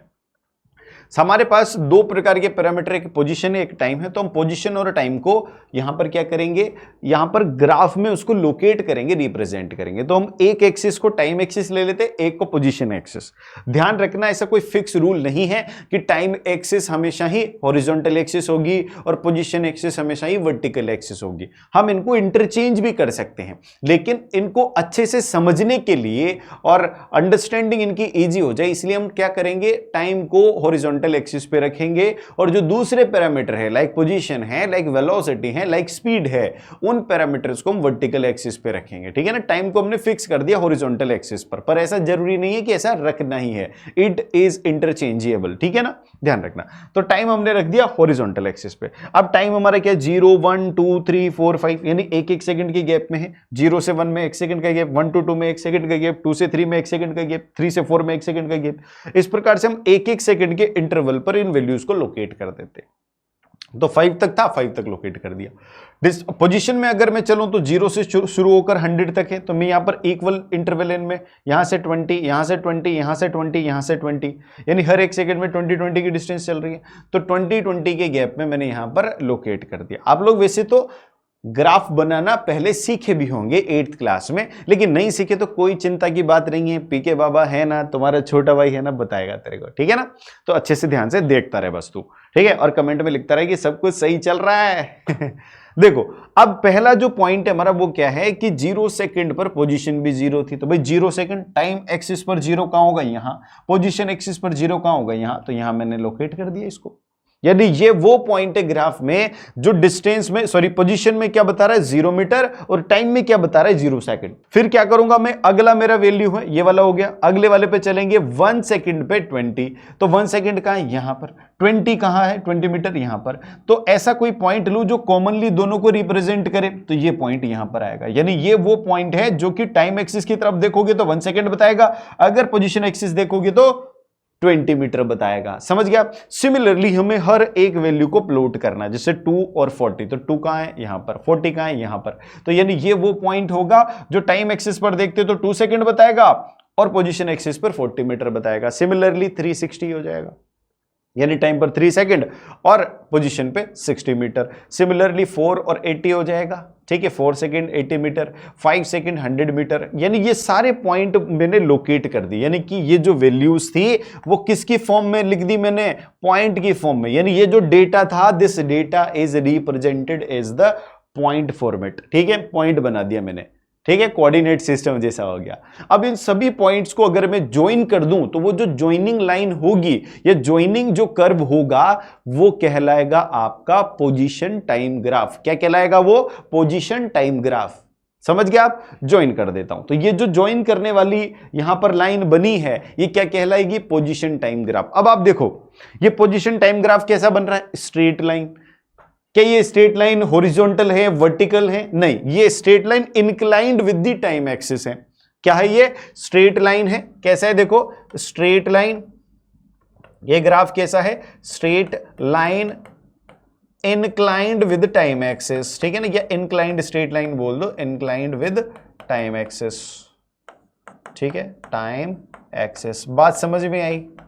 ये स्ट्रेट लाइन तो है, लेकिन स्ट्रेट लाइन तो कई सारी होती है सर। स्ट्रेट लाइन तो वर्टिकल भी होती है, ये भी स्ट्रेट लाइन है, ये भी स्ट्रेट लाइन है, ये भी स्ट्रेट लाइन है। तो एक तो वर्टिकल भी हो सकती है, एक हॉरिजॉन्टल भी हो सकती है, parallel to the position axis भी हो सकती है, parallel to the time axis भी हो सकती है। लेकिन ये उनमें से कुछ नहीं, ये क्या है, एक स्ट्रेट लाइन है जो इंक्लाइंड है टाइम एक्सिस से। समझ में आई बात? ये क्या है, पोजीशन टाइम ग्राफ। अब ध्यान से समझना, 0 से 1 में टाइम इंटरवल कितना है, 1 सेकेंड का। यानी 0 से 1 सेकंड के बीच में इसने 1 सेकंड लगा है, और उस 1 सेकंड में डिस्टेंस यानी पोजीशन जो है इसकी वो चेंज कैसे हुई, 20 मीटर से। यानी 1 सेकंड में इसने 20 मीटर की डिस्टेंस ट्रेवल करी। फिर अगले 1 सेकंड में 1 से 2 में भी 1 सेकंड, इस अगले 1 सेकंड में भी इन्होंने कितनी करी, 20 से 40 यानी 20 मीटर। सिमिलरली 40 टू 60 यहां पर भी 20 मीटर। सिमिलरली 60 टू 80 यहां पर भी 20 मीटर। सिमिलरली 80 टू 100 यहां पर भी 20 मीटर। ठीक है, और टाइम इंटरवल कितना है, 1 सेकंड का। तो आप देख रहे हैं कि ये तो एक डेफिनेशन में फिट हो रहा है। कौन सी डेफिनेशन? इक्वल टाइम इंटरवल में इक्वल डिस्टेंसेस ट्रेवल कर रहा है। इक्वल टाइम इंटरवल में ऑब्जेक्ट इक्वल डिस्टेंस ट्रेवल कर रहा है, और ऐसे मोशन को हम क्या बोलते थे, यूनिफॉर्म मोशन। यानी ये जो ग्राफ है, ये जो पोजीशन टाइम ग्राफ है, किस प्रकार के मोशन का पोजीशन टाइम ग्राफ है, यूनिफॉर्म टाइप के मोशन का। ठीक है ना? तो ये क्या हो जाएगा, यूनिफॉर्म मोशन का पोजीशन टाइम ग्राफ हो जाएगा। ठीक है, अब आपसे अगर कोई पूछे एग्जाम में, अगर आपसे पूछ लिया जाए कि भाई ये यूनिफॉर्म मोशन का पोजीशन टाइम ग्राफ कैसा होता है, तो तुम क्या बोलोगे, ऐसा होता है। तुम क्या बोलोगे, ऐसा होता है। ऐसा क्या, स्ट्रेट लाइन होता है inclined with the time axis. Simple सी बात है। अगर आपसे कोई पूछे कि यूनिफॉर्म मोशन का ग्राफ कैसा होता है, तो तुम क्या बोलोगे, स्ट्रेट लाइन होता है inclined with the time axis. Are you getting my point? Are you getting my point? ये बात आप लोगों को ध्यान रखनी। कैसे आया, ये सारी बातें अपन समझ चुके हैं। अब चलो, ये वाली बात हो गई। यहां पर क्या होगा, मैंने लिख दिया कि भैया यूनिफॉर्म मोशन के लिए पोजीशन टाइम ग्राफ कैसा होता है, स्ट्रेट लाइन होता है। समझ गए आप लोग? है क्लियर है मैटर? बहुत बढ़िया। ये वहां पर भी मैंने आप लोगों को बता दिया था। अब पोजीशन टाइम ग्राफ में थोड़ा सा चेंज करते हैं। क्या करते हैं, वही हम पोजीशन टाइम ग्राफ बनाते हैं एक डिफरेंट मोशन का। तो भैया ओरिजिन पे था ऑब्जेक्ट, बिल्कुल सही है, टाइम 0, पोजीशन 0। ठीक है, ओरिजिन के बाद 1 सेकंड बाद 1 मीटर की डिस्टेंस पर पहुंच गया, फिर 2 सेकंड बाद 4 मीटर की डिस्टेंस पे पहुंच गया, 3 सेकंड बाद 9 मीटर की डिस्टेंस पे पहुंच गया, 4 सेकंड बाद 16 मीटर, और 5 सेकंड बाद 25 मीटर। समझ रहे हैं आप? ये मोशन का डेटा है। मोशन में पोजीशन और टाइम का डेटा है। तो भाई पोजीशन चेंज हो रही है टाइम के साथ साथ, यानी ऑब्जेक्ट किस में, मोशन में, रेस्ट में तो नहीं है। तो ऑब्जेक्ट मोशन में ऐसा है। अब इसको प्लॉट करो, टाइम एक्सिस 5 तक। तो भैया टाइम एक्सिस हॉरिजॉन्टल बना दिया मैंने, उसको 5 डिविजन्स में डिवाइड कर लिया है, 1 2 3 4 5। ठीक है, अब यहां पर अगर पोजीशन की बात करें तो पोजीशन 25 तक जा रही है, तो 25 तक 5-5 के इक्वल इंटरवल बना लो। तो भैया 5 5 5 5 ये इक्वल इंटरवल हो गया। तो 0 से 5, 5 से 10, 10 से 15, 15 से 20, 20 से 25। अब हमें क्या करना है, सबसे पहला हमारा जो पैरामीटर है वो है 0 0 0 0, यानी 0 सेकेंड और 0 मीटर। तो 0 सेकंड यहां आएगा टाइम एक्सिस पर, 0 मीटर यहां आएगा, तो ये हो गया अपना 0 वाला पॉइंट। सिमिलरली दूसरा 1 1, तो ये 1 यहां पर है और 1 यहां पर होगा, 0 से जस्ट थोड़ा सा ऊपर, तो ये वाला पॉइंट 1 1 को रिप्रेजेंट करेगा। सिमिलरली 2 4, तो ये 2 है, 5 से थोड़ा सा नीचे 4 आ जाएगा, तो ये वाला पॉइंट 4 को रिप्रेजेंट करेगा। फिर 4 16, तो भैया यहां पर 15 है, 15 से थोड़ा सा ऊपर 16 आ जाएंगे। अच्छा 3 9 बच रहा है भाई, 3 9 बच रहा है, तो 10 से थोड़ा सा नीचे 9 आ जाएगा। फिर 4 16 को देखेंगे अपन, तो 4 16 में क्या आ जाएगा भाई, 15 से थोड़ा सा ऊपर 16 आ जाएगा। फिर 5 में 25, तो भैया ये 5 में 25। अब इन पॉइंट्स को ज्वाइन करो, आप इन पॉइंट्स को ज्वाइन करोगे तो ऐसा कर्व आएगा। ये क्या है, स्ट्रेट लाइन नहीं है। ऐसा क्यों हो रहा है, क्योंकि मोशन भी यूनिफॉर्म नहीं है। देखो चेक कर लेते हैं यूनिफॉर्म मोशन है कि नहीं। यहां से यहां का टाइम इंटरवल क्या है, 1 सेकेंड। यहां से यहां का टाइम इंटरवल क्या है, 1 सेकेंड। यहां भी अगर आप बात करोगे तो टाइम इंटरवल क्या है, 1 सेकेंड। यहां पर भी अगर आप बात करोगे तो 1 सेकेंड का टाइम इंटरवल है। यहां से यहां भी 1 सेकेंड का टाइम इंटरवल है, यानी ये इक्वल टाइम इंटरवल्स हैं। इन इक्वल टाइम इंटरवल्स में पोजीशन में चेंज भी देख लेते हैं। पोजीशन में चेंज क्या हो जाता है, डिस्टेंस और डिस्प्लेसमेंट हो जाता है। ठीक है, यहां पर straight line motion, linear motion की बात कर रहे हैं अपन विदाउट टर्निंग बैक, तो यहां पर डिस्टेंस और डिस्प्लेसमेंट सेम हो जाएगा। तो ये हो जाएगा 1 मीटर, यहां से यहां देखोगे तो 3 मीटर, यहां से यहां देखोगे तो 5 मीटर, ठीक है, यहां से यहां देखोगे तो कितना हो जाएगा 7 मीटर, यहां से यहां देखोगे तो 9 मीटर। आप देख रहे हैं कि इक्वल टाइम इंटरवल में पहले तो 1 मीटर ट्रेवल करी, फिर अगले इक्वल टाइम इंटरवल में 3 मीटर, यानी इक्वल टाइम इंटरवल में अनइक्वल डिस्टेंसेस ट्रेवल हो रही है। और ऐसा मोशन यूनिफॉर्म नहीं होता, कैसा होता है ये? नॉन यूनिफॉर्म मोशन, यानी this is the graph of non uniform type of motion. समझ में आई बात? यूनिफॉर्म मोशन का कैसा होगा? Straight line inclined with the time axis. Non uniform motion का कैसा होगा? वो स्ट्रेट लाइन नहीं होगा, वो कुछ भी हो सकता है, वो पैराबोला हो सकता है, वो हाइपरबोला हो सकता है, वो जिगजैग हो सकता है, but it can not be a straight line. Straight line किसका होगा? सिर्फ वो यूनिफॉर्म मोशन का ही होगा। Is it clear? बात क्लियर कट है, ठीक है ना? ऐसे क्लियर कट रखना। चलो आगे बढ़ते हैं। अब यहां पर एक क्वेश्चन है, इस क्वेश्चन को समझने से पहले थोड़ा सा हम चीजों को समझते हैं। ध्यान से समझना, टाइम के साथ पोजीशन चेंज हो रही है। अगर पोजीशन में चेंज कम टाइम में ज्यादा हो, यानी change in position come time में ज्यादा हो, तो इसका मतलब ऑब्जेक्ट ज्यादा फास्ट चल रहा है, यानी कम समय में ज्यादा डिस्टेंस ट्रैवल कर रहा है। समझ में आ रही है बात? और अगर ज्यादा समय में कम डिस्टेंस ट्रैवल कर रहा है, इट मींस वो स्लो चल रहा है। ये बात तो आप समझ सकते हैं ना? अब देखो, अगर मैं यहां पर बात करूं तो मैं इन दोनों को ऐसे बना लेता हूं। ये 5 सेकंड है, क्या है ये? 5 सेकंड वाली लाइन है, यानी यहां पर इसमें जो टाइम होगा वो क्या होगा? 5 सेकंड। यहां पर भी इस पे टाइम क्या होगा? 5 सेकंड। अच्छा, इस पे डिस्टेंस पे देखेंगे तो यहां पर डिस्टेंस कितनी होगी? 40 मीटर। यहां पर डिस्टेंस कितनी होगी? अबो 70 होगी, यानी आई थिंक 75 मीटर। देख लेते हैं। तो एक जगह आप देख रहे हो, एक जो है, एक ग्राफ में ये बताया जा रहा है कि 5 सेकंड में 40 मीटर की डिस्टेंस ट्रैवल हो रही है, 5 सेकंड में पोजीशन 40 मीटर से चेंज हो रही है, और एक में बताया जा रहा है कि 5 सेकंड में पोजीशन चेंज हो रही है 75 मीटर। तो कौन सा वाला फास्ट? जिसमें उतने ही समय में ज्यादा डिस्टेंस ट्रैवल कर रहा है, तो ये वाला फास्ट। यानी यहां पर अगर मैं बात करूं तो ये फास्ट होगा एज कंपेयर टू दिस, तो ये क्या हो जाएगा? स्लो। समझो, तो ये फास्ट और स्लो का मैटर तुम्हें कैसे समझ में आया? अगर मैं ग्राफ को देखकर बताऊं तो तुम हमेशा क्या करना कि जिसका स्लोप, यानी जिसकी फिसल पट्टी जितनी ज्यादा खड़ी है। अच्छा, एक बात देखो, यहां से तुम लुढ़कोगे तो धीरे धीरे लुढ़क पाओगे, क्योंकि फिसल पट्टी जो है लेटी हुई है। यहां पर फिसल पट्टी ज्यादा सीधी खड़ी, स्टीप है, तो स्टीप फिसल पट्टी पे ज्यादा। तो यहां पर एक फंडा बना लो, फिसल पट्टी जितनी खड़ी, ध्यान से समझो, इसको अच्छे से लिख लेते हैं। फिसल पट्टी जितनी खड़ी यानी जितनी सीधी, ठीक है, स्पीड उतनी बड़ी। समझ गए? यानी जितनी फिसल पट्टी खड़ी होगी स्पीड उतनी बड़ी होगी। अभी ये सारी चीजें भी अपन आगे स्लोप के फॉर्म में भी पढ़ेंगे, एरिया के फॉर्म में भी सारी चीजें डिस्कस करेंगे, लेकिन अभी मैं यहां पर फिलहाल आपको ये चीज बता रहा हूं। क्या मैं मामला आपको समझ में आ चुका है? बिल्कुल। यहां पर केस बेस्ड क्वेश्चन है कि एक पोजीशन टाइम ग्राफ दे रखा है, ठीक है ना, जिसमें क्या हो रहा है? 2 ऑब्जेक्ट्स की मोशन है, ए और बी, ठीक है। यहां ए और बी लिखा नहीं है क्या? ठीक है, ये वाला ए है, ठीक है, नीला वाला क्या है? ए है, और ब्राउन वाला बी है, ठीक है, बहुत बढ़िया। स्ट्रेट ट्रैक पर इन सेम डायरेक्शन, एक ही डायरेक्शन में चल रहे, starting from the same point, एक ही पॉइंट से स्टार्ट किया उन्होंने 0 0 से। रेफरेंस पॉइंट डिस्टेंस पर भी यही, टाइम पर भी है 0 0। Is it clear? फिर अब देखो, विच ऑब्जेक्ट ए और B has the higher speed, किसकी स्पीड सबसे ज्यादा होगी? तो आपके पास आंसर होगा बी की स्पीड सबसे ज्यादा होगी। ग्राफ से बताना है आपको। What does the slope of each line represent physically? अब ये स्लोप वाला मैटर आ गया, तो स्लोप तो समझना पड़ेगा भाई। स्लोप वाला मैटर आ गया तो स्लोप समझना पड़ेगा। ये स्टार पॉइंट है, अभी मैं इसको समझाऊंगा, तुम लोग चिंता मत करना, भी समझाऊंगा।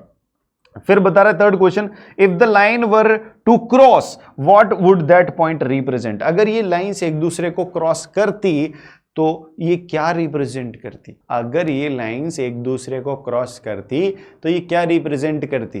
ध्यान से समझो, लाइन अगर एक दूसरे को क्रॉस कर रही है और जब क्रॉस करेगी तो उस पॉइंट पर टाइम, जैसे मान लो मैं यहां पर 2 ग्राफ बनाता हूं, समझो ध्यान से।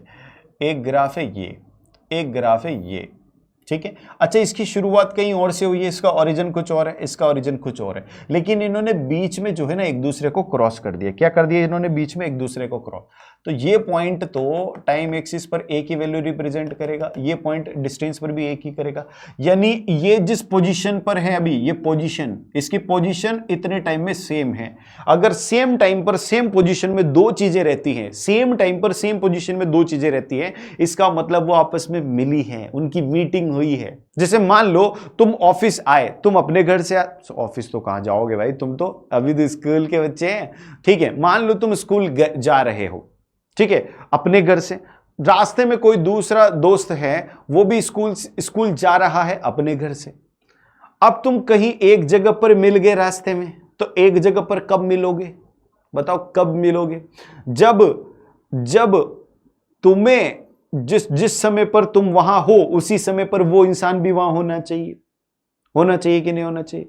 अच्छा, समय बराबर होना चाहिए, लेकिन दूसरी क्या चीज है कि भैया पोजीशन भी सेम होनी चाहिए। तुम्हारी मीटिंग तो तभी होगी ना जब तुम दोनों एक ही जगह पर होंगे।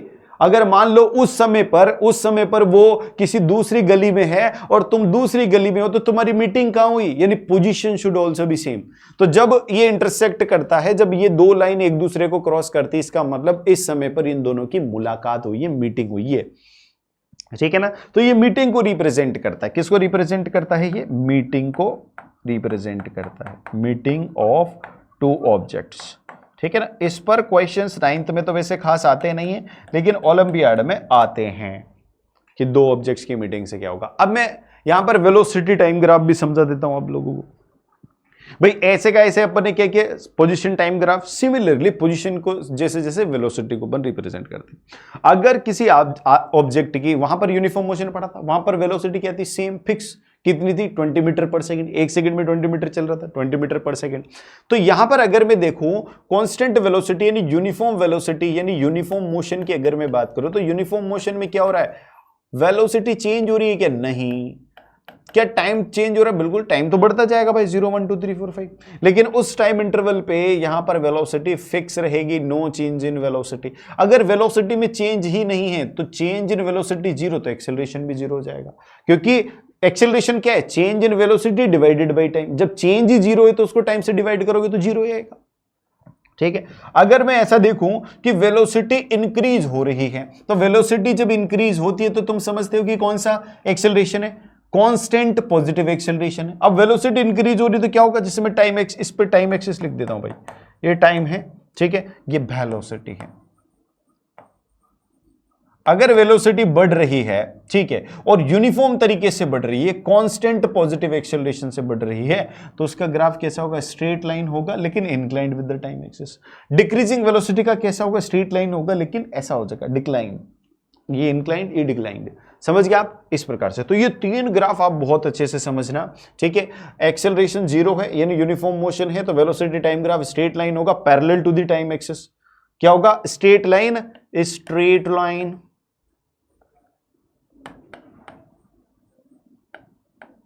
Parallel to the time axis, parallel to the time axis. समझ में आई बात?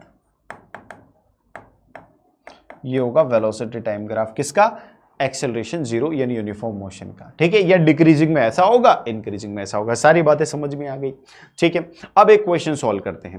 क्वेश्चन है कि जो वेलोसिटी टाइम ग्राफ है, क्या वेलोसिटी टाइम ग्राफ है, उसका area under the graph of the time axis क्या रिप्रेजेंट करता है? अरे यार, ये एरिया के क्वेश्चंस, एरिया वाला पार्ट कहां रख दिया मैंने? ओ हो, गड़बड़ हो गया, ये वाली चीज आगे आ गई। चलो कोई बात नहीं, यहां से समझ के फिर क्वेश्चन सॉल्व कर लेंगे, देखो क्या है, आप ध्यान से समझना। स्लोप का मतलब क्या होता है? उसका ढलान, ठीक है। आप अगर मान लो मैं इसको ऐसे उठाकर ऊपर कर दूं तो क्या इसका स्लोप ज्यादा हो जाएगा? जैसे ये वाली चीज का स्लोप ज्यादा है, ठीक है। इसको और ऐसे कर दो तो इसका स्लोप ज्यादा है। अब आप स्लोप समझो, ये उतनी ही डिस्टेंस ट्रेवल कर रहा है, ये और ये, लेकिन ये ज्यादा टाइम में कर रहा है, ये कम टाइम में कर रहा है। इसका मतलब कम टाइम में करने वाले की स्पीड ज्यादा, यानी जिसका स्लोप ज्यादा का मतलब स्पीड ज्यादा। ये किससे है? स्लोप किसका? स्पीड ज्यादा। ये किसकी बात चल रही? Position time graph. किसकी? Position time graph.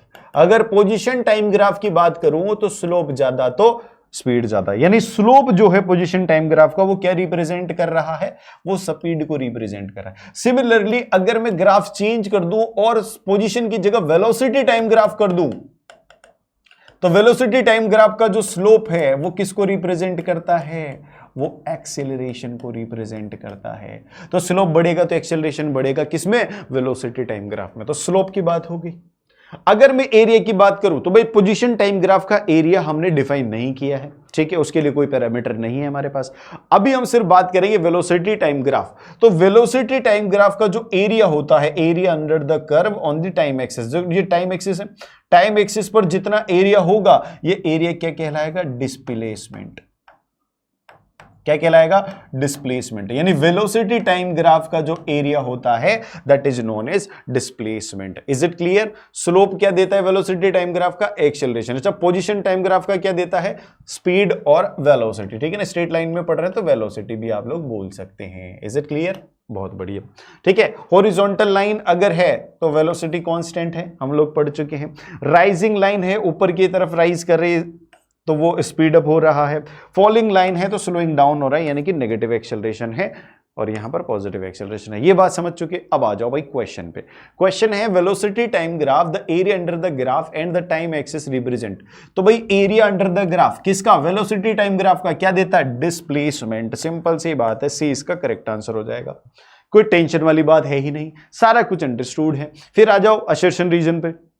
असर्शन बोल रहा है कि curved position time graph always indicate non uniform acceleration motion. बिल्कुल, अगर पोजीशन टाइम ग्राफ की बात चल रही है और स्ट्रेट लाइन है, कौन सा straight line, inclined straight line, चाहे वो राइजिंग हो चाहे फॉलिंग हो, अगर पोजीशन टाइम ग्राफ है और इंक्लाइंड स्ट्रेट लाइन है तो हम कहेंगे कि यूनिफॉर्म मोशन है।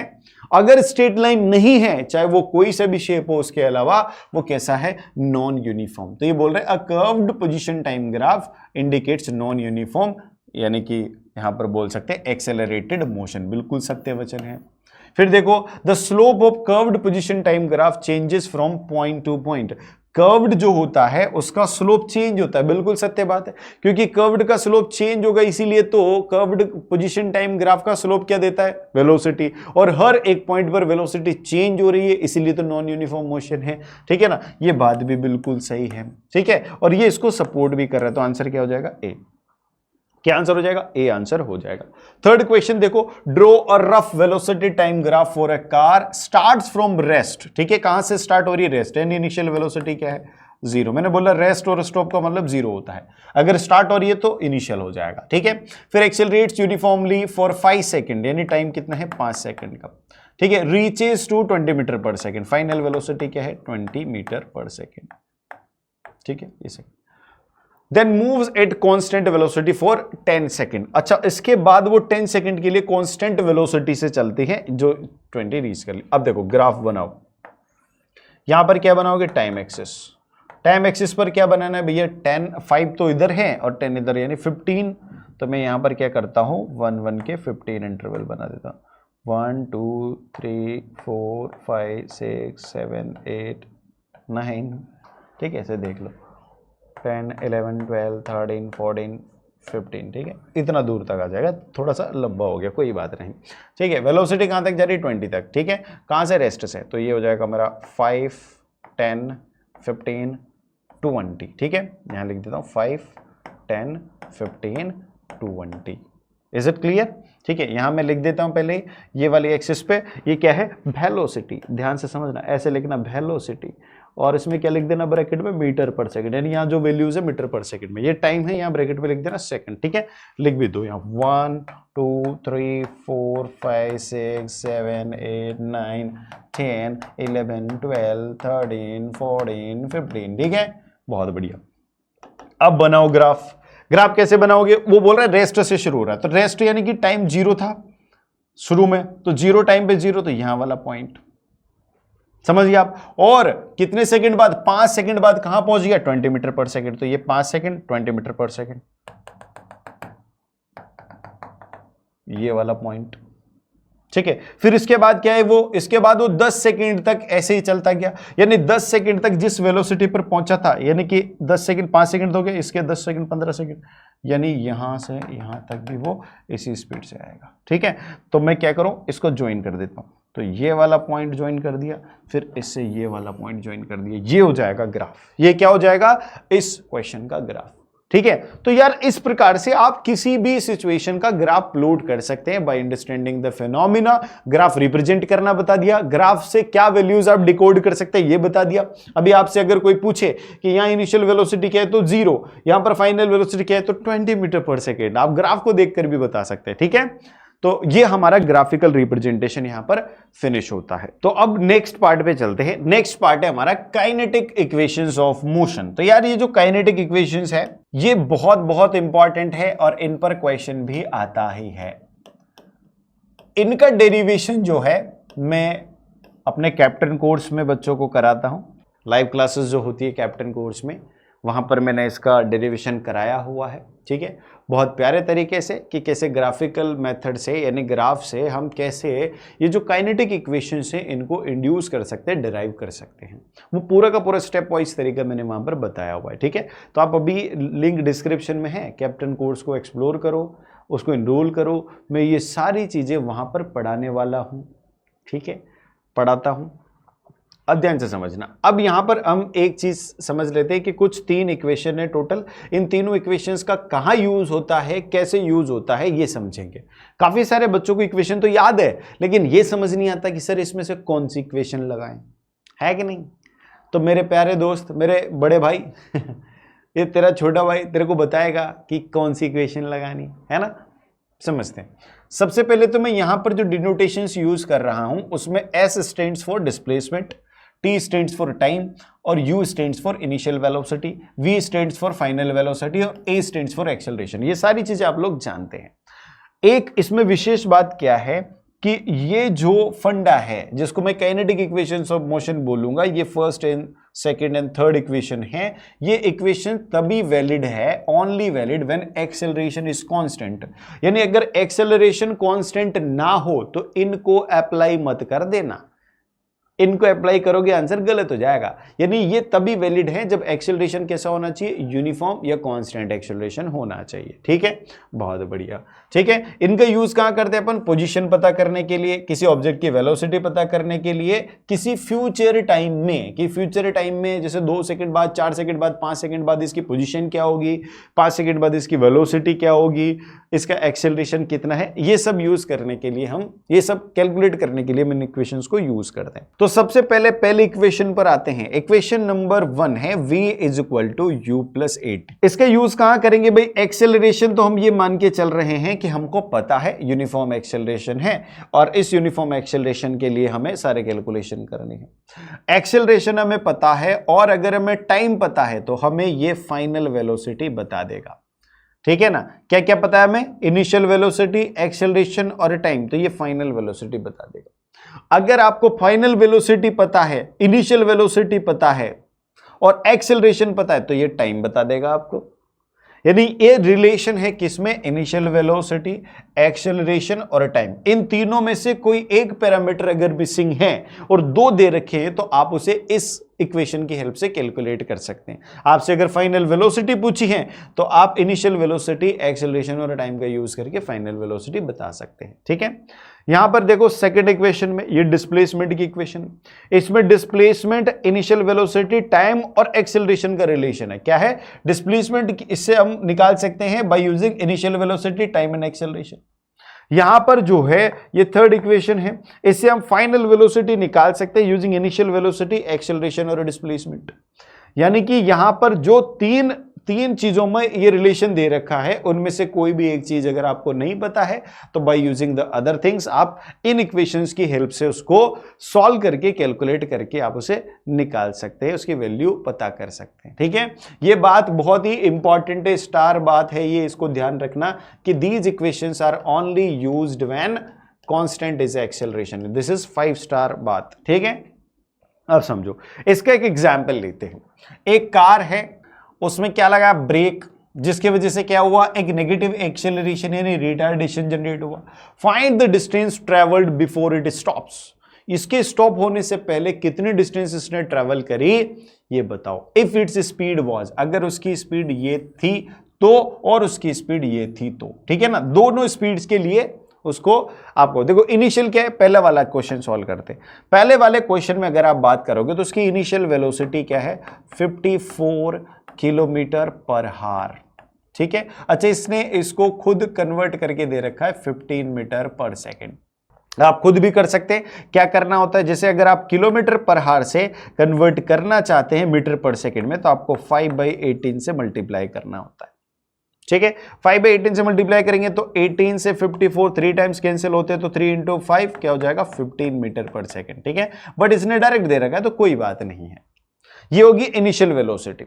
फाइनल वेलोसिटी क्या कह रहा है भैया, स्टॉप होना है, तो फाइनल वेलोसिटी क्या हो जाएगी, 0 मीटर पर सेकेंड, ठीक है। अच्छा, टाइम दे रखा है कि नहीं सर, टाइम तो पूछा ही, अच्छा टाइम नहीं पूछा, डिस्टेंस पूछी है, ठीक है। एक्सेलरेशन दे रखा है कि हाँ, एक्सेलरेशन क्या है, -4 मीटर पर सेकेंड स्क्वायर। क्या दूसरे वाले केस में भी ऐसा ही है भाई, दूसरे वाले केस का भी देख लेते हैं सर। दूसरे वाले केस में क्या है, इनिशियल वेलोसिटी है u बराबर 108 किलोमीटर पर हार, या इसी को लिखा है उन्होंने 30 मीटर पर सेकेंड, मीटर पर, ठीक है। यहां पर भी क्या है, एक्सेलरेशन तो वही है सर, -4 मीटर पर सेकेंड स्क्वायर। चलो इनका यूज करके हम क्या करते हैं, इनको सॉल्व करते हैं। तो यहां पर बताओ स्टॉपिंग डिस्टेंस के लिए मुझे कौन सा फॉर्मूला चाहिए, क्या मुझे टाइम पता है यहां पर, नहीं। तो क्या मैं सेकंड इक्वेशन, देखो यहां पर हमारे पास दो इक्वेशन है डिस्प्लेसमेंट के, दोनों इक्वेशन, एक में टाइम की जरूरत होती है, हमारे पास टाइम नहीं है, दूसरी में टाइम की जरूरत ही नहीं है। बाकी चीजें हैं, जैसे इनिशियल वेलोसिटी वो भी है, जैसे फाइनल वेलोसिटी वो भी है, जैसे एक्सेलरेशन वो भी है, यानी यहां पर थर्ड इक्वेशन का इस्तेमाल किया जाएगा। थर्ड इक्वेशन के एस नहीं एस तो बाद में आएगा। थर्ड इक्वेशन में क्या है, v square minus u square is equal to 2as, ठीक है। तो v स्क्वायर क्या हो जाएगा भाई, v 0 का स्क्वायर माइनस u कितना है भैया 15, तो ये 15 का स्क्वायर बराबर 2 इंटू, ए की जगह क्या लिखोगे, -4 इंटू एस, ठीक है। सॉल्व कर लोगे इसे, ये हो जाएगा -15 इंटू 15, स्क्वायर है तो 15 इंटू 15 कर दो, और ये हो जाएगा -8 इंटू एस, हो जाएगा ना। अब यहां से s पता करना है तो s बराबर हो जाएगा, माइनस से माइनस उड़ जाएगा, कोई दिक्कत नहीं, s बराबर हो जाएगा 15 इंटू 15 डिवाइडेड बाई 8, ठीक है। इसका जो 15 होता है 225 होता है, आप सब लोग जानते हैं। इसको डिवाइड करेंगे हम किससे, 8 से, तो 8 से डिवाइड करेंगे तो क्या आंसर आएगा, आता है आपको ये सॉल्व करना, आता है तो आप पहले इसको सॉल्व करें आराम से, ठीक है। देखो इसको कैसे सॉल्व करना है, आप इसको ब्रेक भी कर सकते हैं। कैसे ब्रेक करेंगे, क्या आपको 8 के टेबल में कहीं तक पहुंचा जा सकता है, चलो कैसे, जैसे मान लो मैं 8 को 10 टाइम्स करूं तो 80, 20 टाइम करूं तो 160 होता है ना, 160, फिर 10 टाइम्स और इसमें ऐड कर दूं, 30 टाइम्स कर दूं तो 160, यानी ये तो फिर 240 हो जाएगा। 240 से तो कम है ये, है ना, 240 से कम है। तो अभी क्या करना पड़ेगा, मैं इसको 20 टाइम्स कर दूं तो 160, और 160 में मैं 5 टाइम्स और कर दूं तो कितना हो जाएगा, 40, यानी 200, समझो, यानी 200 divided by 8 plus 25 divided by 8, ऐसा कर सकते हैं अपन।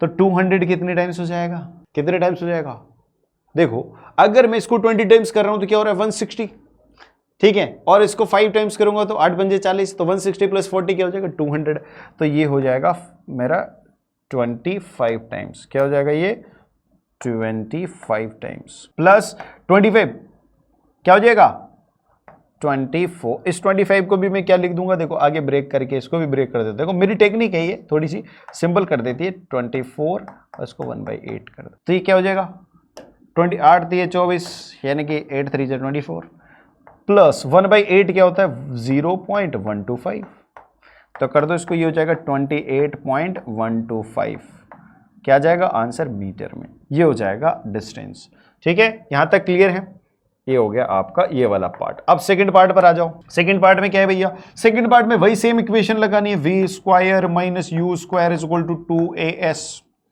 v कितना है भैया, v तो फाइनल वेलोसिटी, स्टॉप हो रहा है तो 0 मीटर पर सेकेंड है, तो 0 का स्क्वायर कुछ नहीं, माइनस u कितना है 30, 30 का स्क्वायर कर दो बराबर 2 इंटू a की जगह लिखो -4 इंटू s। यही है मैटर। चलो सॉल्व कर लेते हैं। यहां पर क्या हो जाएगा भाई, यहां पर ध्यान से समझना, ये हो जाएगा माइनस का 30 इंटू 30, ठीक है, इज इक्वल टू ये हो जाएगा -8s, तो इस माइनस से माइनस उड़ गया, ठीक है, तो यहां पर क्या है 30 इंटू 30 डिवाइडेड बाई 8। अब एक बात सुनो, तुम्हें वापस से करना नहीं, तुम्हें 15 इंटू 15 डिवाइडेड बाई 8 तो पहले ही कर चुके हो, ठीक है, कर चुके हो। अच्छा चलो, यहां तो कुछ कॉमन नहीं था, यहां तो आ जाएगा, आएगा कि नहीं आएगा। जब तुम 15 इंटू 15 कर चुके हो तो इसको कैसे लिखोगे, इसको लिखो 2 इंटू 15 इंटू 2 इंटू 15, लिख सकते हो क्या, 30 30 हो गया ये भी, डिवाइडेड बाई 8। अच्छा इसको और क्या कर चुके हो तुम, ये 2 को आगे लिया 4, क्या 15 इंटू 15 जो है डिवाइडेड बाई 8, ये ऑलरेडी सॉल्व कर चुके हो, कर चुके हैं सर। तो ये क्या हो जाएगा भैया 28.125। अच्छा इसको गड़बड़ हो जाएगा नहीं तो, चलो कर लो, सॉल्व करते हैं इसको सॉल्व करेंगे तो हम क्या करेंगे, सबसे पहले 28 को कर दो, 8 9 32, 3 कैरी होना चाहिए, 4 3 8 और 3 11, ये हो जाएगा 118, प्लस इसको करेंगे इससे तो क्या हो जाएगा 0.54 4 3 8 और 12 और ये 5, ठीक है, तो ये हो जाएगा भैया 12.520 meter. Are you getting my point, clear है, ठीक है। ऐसे नहीं करो तो यहां से आप एक सिंपल स्टेप भी ले सकते हो, कैसे ले सकते हो वो और ज्यादा आसान हो जाएगा। देखो सिंपल स्टेप भी बताता हूं मैं, क्या 4 से 8 कैंसिल आउट हो सकता है, 4 से 8 कैंसिल आउट हो सकता है ना सर, तो क्या 15 इंटू 15 डिवाइडेड बाई 2 हो जाएगा, ठीक है, 15 इंटू 15 क्या होता है 225 होता है, क्या यही होता है, डिवाइडेड बाई 2, तो 225 का आधा क्या हो जाएगा, देखो 200 का आधा 100, सुनो 200 का आधा क्या हो जाएगा, मैं ऐसे करता हूं 200 divided by 2 plus 25 divided by 2, तो 200 का आधा क्या हो जाएगा 100 प्लस 25 का आधा क्या हो जाएगा 12.5, तो क्या हो जाएगा ये, देखो ये क्या हो जाएगा फिर 112.5, क्या यही आ रहा था, ऐसे कुछ आ रहा था सर, थोड़ा सा आगे भी था, ठीक है, तो ये आंसर हो जाएगा आप लोगों का। बहुत बढ़िया, शानदार तरीके से अपन ने स्टॉपिंग डिस्टेंस का क्वेश्चन सॉल्व किया। अब एमसीक्यू देख लो, which kinetic equation should be used to find displacement when initial velocity time and acceleration are given. जब इनिशियल वेलोसिटी दे रखी है, टाइम दे रखा है और क्या दे रखा है भैया, एक्सेलरेशन, तो भैया ये तो कौन सी इक्वेशन हो सकती है जिसमें टाइम भी है, इसमें टाइम नहीं है, ठीक है, ये तो लगेगी नहीं। ध्यान से समझना, ये वाली इक्वेशन इसलिए नहीं लग सकती क्योंकि यहां पर एक्सेलरेशन 0 होना चाहिए, इसके लिए एक्सेलरेशन क्या होना चाहिए 0, यानी नॉन एक्सेलरेटेड मोशन होगा, ठीक है। ये किस में लगेगी, यहां पर डिस्प्लेसमेंट का कोई रोल ही नहीं है, डिस्प्लेसमेंट का रोल ही नहीं है, डिस्प्लेसमेंट इसे कर ही नहीं सकते, तो आंसर हो जाएगा बी। चलो असर्शन रीजन पे आओ, the equation v equal to u plus at can not be applied if acceleration is changing with time. बिल्कुल सत्य वचन है ये। Reason kinetic equations are derived assuming acceleration is constant throughout the motion. बिल्कुल सत्य वचन है, इसीलिए क्योंकि जब एक्सेलरेशन कांस्टेंट अज्यूम करके ही हमने इनको डिराइव किया है, तो ये तो एक्सेलरेशन कांस्टेंट के लिए एप्लीकेबल है, तो ए आंसर हो जाएगा इसका, ठीक है। सब्जेक्टिव क्वेश्चन एक और आ गया, अ train starting from rest, start हो रही है रेस्ट से, तो स्टार्ट का मतलब इनिशियल, रेस्ट का मतलब 0, तो ये इनिशियल वेलोसिटी होगी 0 मीटर पर सेकेंड, ठीक है।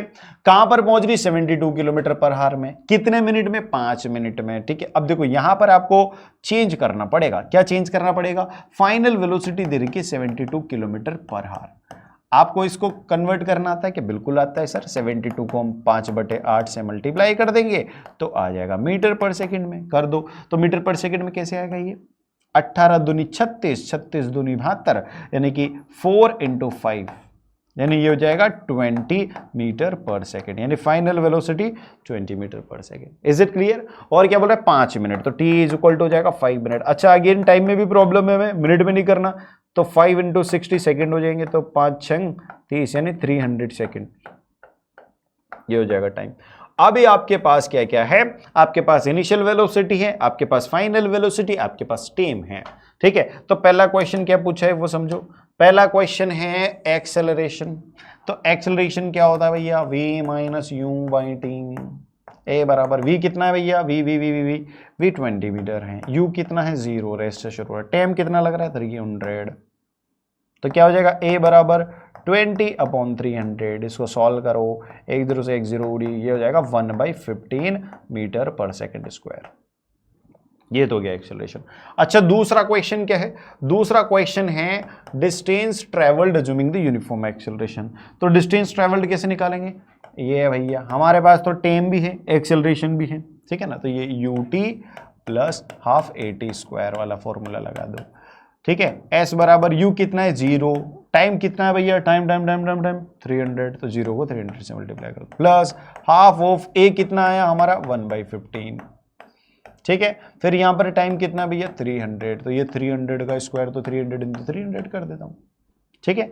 तो ये तो क्या हो जाएगा 0 से मल्टीप्लाई करोगे तो ये हो जाएगा 2 और 15 30 इंटू यहाँ 300 इंटू 300, यही है, ठीक है। ये 0 से जोड़ोगे तो कोई दिक्कत वाली बात नहीं, ये 300 से ये 1 टाइम्स यानी 10 टाइम्स कट गया है, तो ये हो जाएगा टोटल हमारा 3000 मीटर। तो डिस्टेंस कितनी हो जाएगी 3000 मीटर, और इसको अगर हम किलोमीटर में लिखें तो इट इज 3 किलोमीटर। समझ में आई क्या बात, क्या मैटर क्लियर हुआ? बहुत प्यारे तरीके से क्वेश्चन को अपन ने सॉल्व किया, ठीक है। अब एक छोटा सा पार्ट यहां पर दिया हुआ है कि मोशन इन अ प्लेन। तो एक प्लेन में मोशन कैसा होता है भाई, अभी तक हम बात कर रहे थे कि एक श्यू करके एक स्ट्रेट लाइन में चल रहा है मैटर।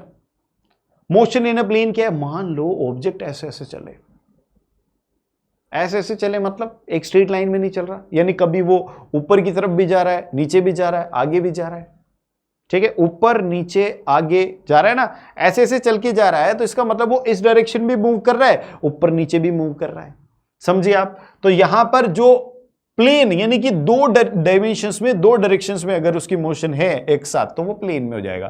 तो मोशन इन 2 डायमेंशंस यानी एक साथ अगर 2 डायरेक्शन में है, जैसे ध्यान से समझना, जैसे मैं बोलता हूं कि ये ऐसे ऐसे चल रहा है कोई, तो ऐसे ऐसे चल रहा है का मतलब इधर तो जा ही रहा है ना, एक डायरेक्शन, ऐसे से ऊपर नीचे हो रहा है तो इस डायरेक्शन, यानी 2 डायरेक्शन में अगर कोई मोशन है तो वो क्या कहलाएगा, motion in a plane. It is not confined to a straight line, ये स्ट्रेट लाइन से कन्फाइंड नहीं है, ये कुछ और भी एग्जांपल हो सकते हैं, जैसे व्हीकल ओवरटेक करता है दूसरी कार को तो यूं करके निकलता है ना, जैसे कर्व पाथ पर अपन बॉल को किक करते हैं, जैसे सैटेलाइट सर्कल कर रहे हैं अर्थ के आसपास यूं यूं, तो एक ही डायरेक्शन में नहीं कर रहे, अलग अलग डायरेक्शन में, ठीक है।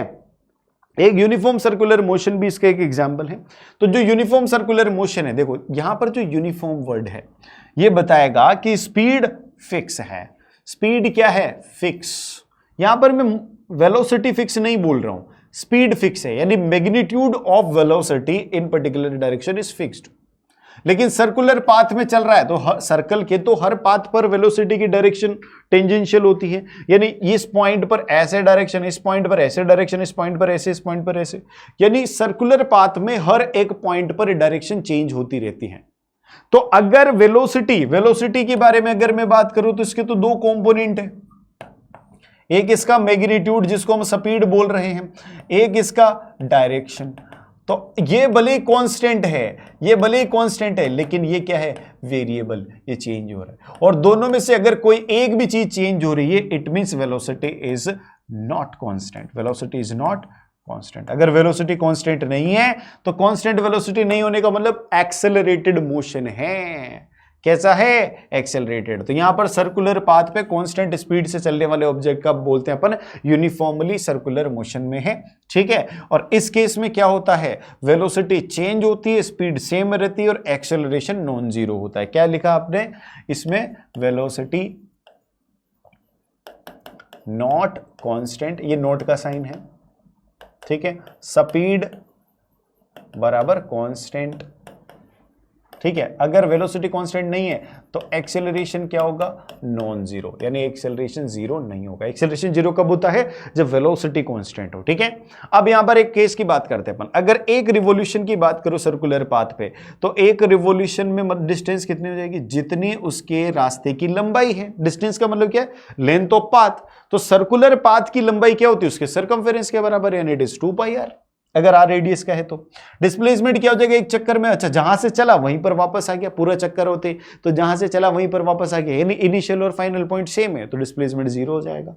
ठीक है, एवरेज स्पीड क्या होती है 2 पाई आर बाई टी, यानी टोटल जो लेंथ है उसको डिवाइड कर देंगे हम किससे, टोटल टाइम से, तो ये हो जाएगी average speed in case of circular motion. ठीक है, ध्यान से समझना, डायरेक्शन जो वेलोसिटी की है वो चेंज होती रहती है, इसलिए ये जो मोशन है ये कैसा है, एक्सेलरेटेड मोशन है। Uniform circular motion is accelerated motion, इस बात को दिमाग में बिठा लो, बहुत अच्छे से समझ लो इस बात। ठीक है, तो यार यहां पर जो है हमने प्रैक्टिस के लिए कुछ क्वेश्चंस लिए हैं, जैसे in uniform circular motion which of the following remains constant, क्या कांस्टेंट रहता है, स्पीड कांस्टेंट रहती है, वेलोसिटी रहती है कि नहीं, अभी हमने पढ़ा, एक्सेलरेशन नहीं, डिस्प्लेसमेंट नहीं।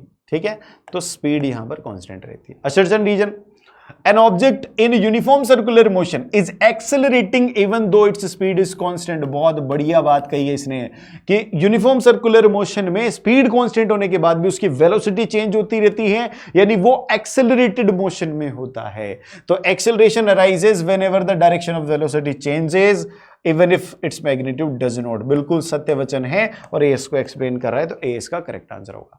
एक सब्जेक्टिव क्वेश्चन है, एक एथलीट है वो एक राउंड कंप्लीट करता है एक सर्कुलर ट्रैक का जिसकी रेडियस 70 मीटर है, यानी रेडियस क्या है इसकी 70 मीटर। ठीक है, इन 44 सेकेंड, अच्छा टाइम कितना लग रहा है 44 सेकेंड, ध्यान से समझना।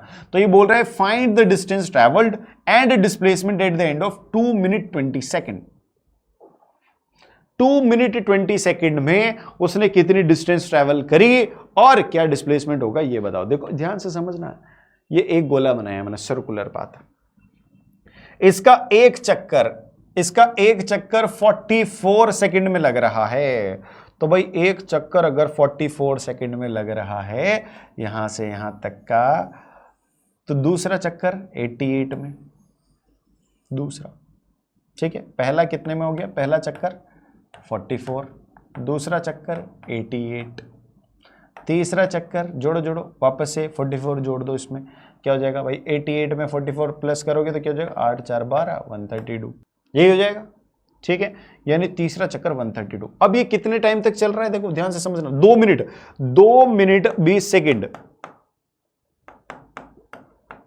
टोटल सेकेंड्स आप देखो यहां पर क्या उतना हो जाएंगे, 2 मिनट में कितने हो जाएंगे 120 सेकेंड, 120 यानी 140 सेकेंड, 132 भाई 132 सेकंड्स में उसने 3 चक्कर कर लिए। बाकी जो बचे हुए हमारे 8 सेकंड है, 8 सेकंड बच रहे हैं ना, उसमें कितना चक्कर होगा, तो एक चक्कर में 44 लगता है, तो ये हो जाएगा 1/4 से उड़ा दो इसे, तो ये हो जाएगा भैया 2/11, यही हो जाएगा, 4 से उड़ा देंगे तो 2/11 पार्ट, यानी 3 चक्कर और उसका 2/11 पार्ट, तो 3 राउंड्स हो जाएंगे भाई उसके, इतने राउंड्स हो जाएंगे इसमें, समझो आप। अगर इसमें इतने राउंड हो जाएंगे तो आपको यह बताना है कि उसने कितनी डिस्टेंस ट्रेवल करी। तो एक राउंड में, पहले तो एक राउंड की डिस्टेंस निकाल लो भाई, एक राउंड की डिस्टेंस कितनी होती है, distance in 1 round it is 2 pi r. ठीक है, फिर 2 पाई आर क्या हो जाएगा भाई, देखो कैलकुलेट कर लेते हैं, यहां से इसको मैं हटा देता हूं अब। 2 पाई की वैल्यू क्या हो जाएगी 22/7 इंटू आर कितना है 70, ऐसा उड़ गया क्या, उड़ गया सर, 10 टाइम्स हो गया क्या, हो गया, तो ये 44 मीटर, ये एक राउंड की है। तो एक राउंड की इतनी है, तो 3 राउंड की कितनी हो जाएगी भाई, देखो जोड़ो, 3 राउंड की कितनी हो जाएगी, इसको 3 टाइम्स कर दो, 3 टाइम्स कर दो इसको, तो 3 × 440, ये तो होगी 3 राउंड की, प्लस 2/11 राउंड और है जिसकी एक राउंड का 2 पाई, तो ये कितना हो जाएगा, देखो यहां से देखो 4 × 12 और 1 13, ये हो जाएगा 1320, प्लस इसको करोगे तो 11 से 4 टाइम्स 0 40 यानी 80, तो ये हो जाएगा आपका 1400 मीटर, यानी डिस्टेंस तो हो जाएगी कितनी 1400 मीटर। डिस्प्लेसमेंट के बारे में बात करते हैं, तो 2/11, ध्यान से समझना, 2/11 पार्ट, 3 राउंड में तो डिस्प्लेसमेंट क्या हो जाएगा, 3 राउंड में डिस्प्लेसमेंट क्या हो जाएगा, ध्यान से समझना, 3 राउंड में डिस्प्लेसमेंट 0, ठीक है। फिर जो लास्ट वाला राउंड है वो कितना, 2/11। अगर मैं इसके 11 पार्ट कर दूं, मेरी बात ध्यान से समझना, 1 2 3 4 5 6 7 8 10 11, ये 11 हिस्से हैं। अगर ये 11 हिस्से, अच्छा ये 11 जो है ना इक्वल पार्ट्स होने चाहिए, और यहां से जर्नी शुरू कर रहा है तो ये 2 पार्ट्स, ये डिस्प्लेसमेंट क्या होगा, ठीक है ना, ये पूछा। हालांकि यहां पर न्यूमेरिकली हमें उसको नहीं करना है, आप ध्यान से समझें। आपको डिस्टेंस निकाल दी, डिस्प्लेसमेंट का फंडा मैंने आपको समझा दिया है, ठीक है ना, तो ये आप लोगों को क्लियर करना है। तो भाई यहां पर हम लोगों ने काफी सारी जो चीजें हैं वो समझ ली हैं, पूरा का पूरे चैप्टर के जो कॉन्सेप्ट्स हैं वो कंप्लीट कर लिए हैं, ठीक है। अगर आपको यहां तक कोई भी समस्या, कोई भी डाउट रहा हो तो आप कमेंट में बता दें, ठीक है। आपके हर क्वेश्चन, हर क्वेरी का जवाब आपका छोटा भाई देगा, आपका प्यारा पीके बाबा देगा, ठीक है ना। तो मिलते हैं अपन अगले वीडियो में। अगला कौन सा चैप्टर चाहिए वो भी आप कमेंट में बता दें।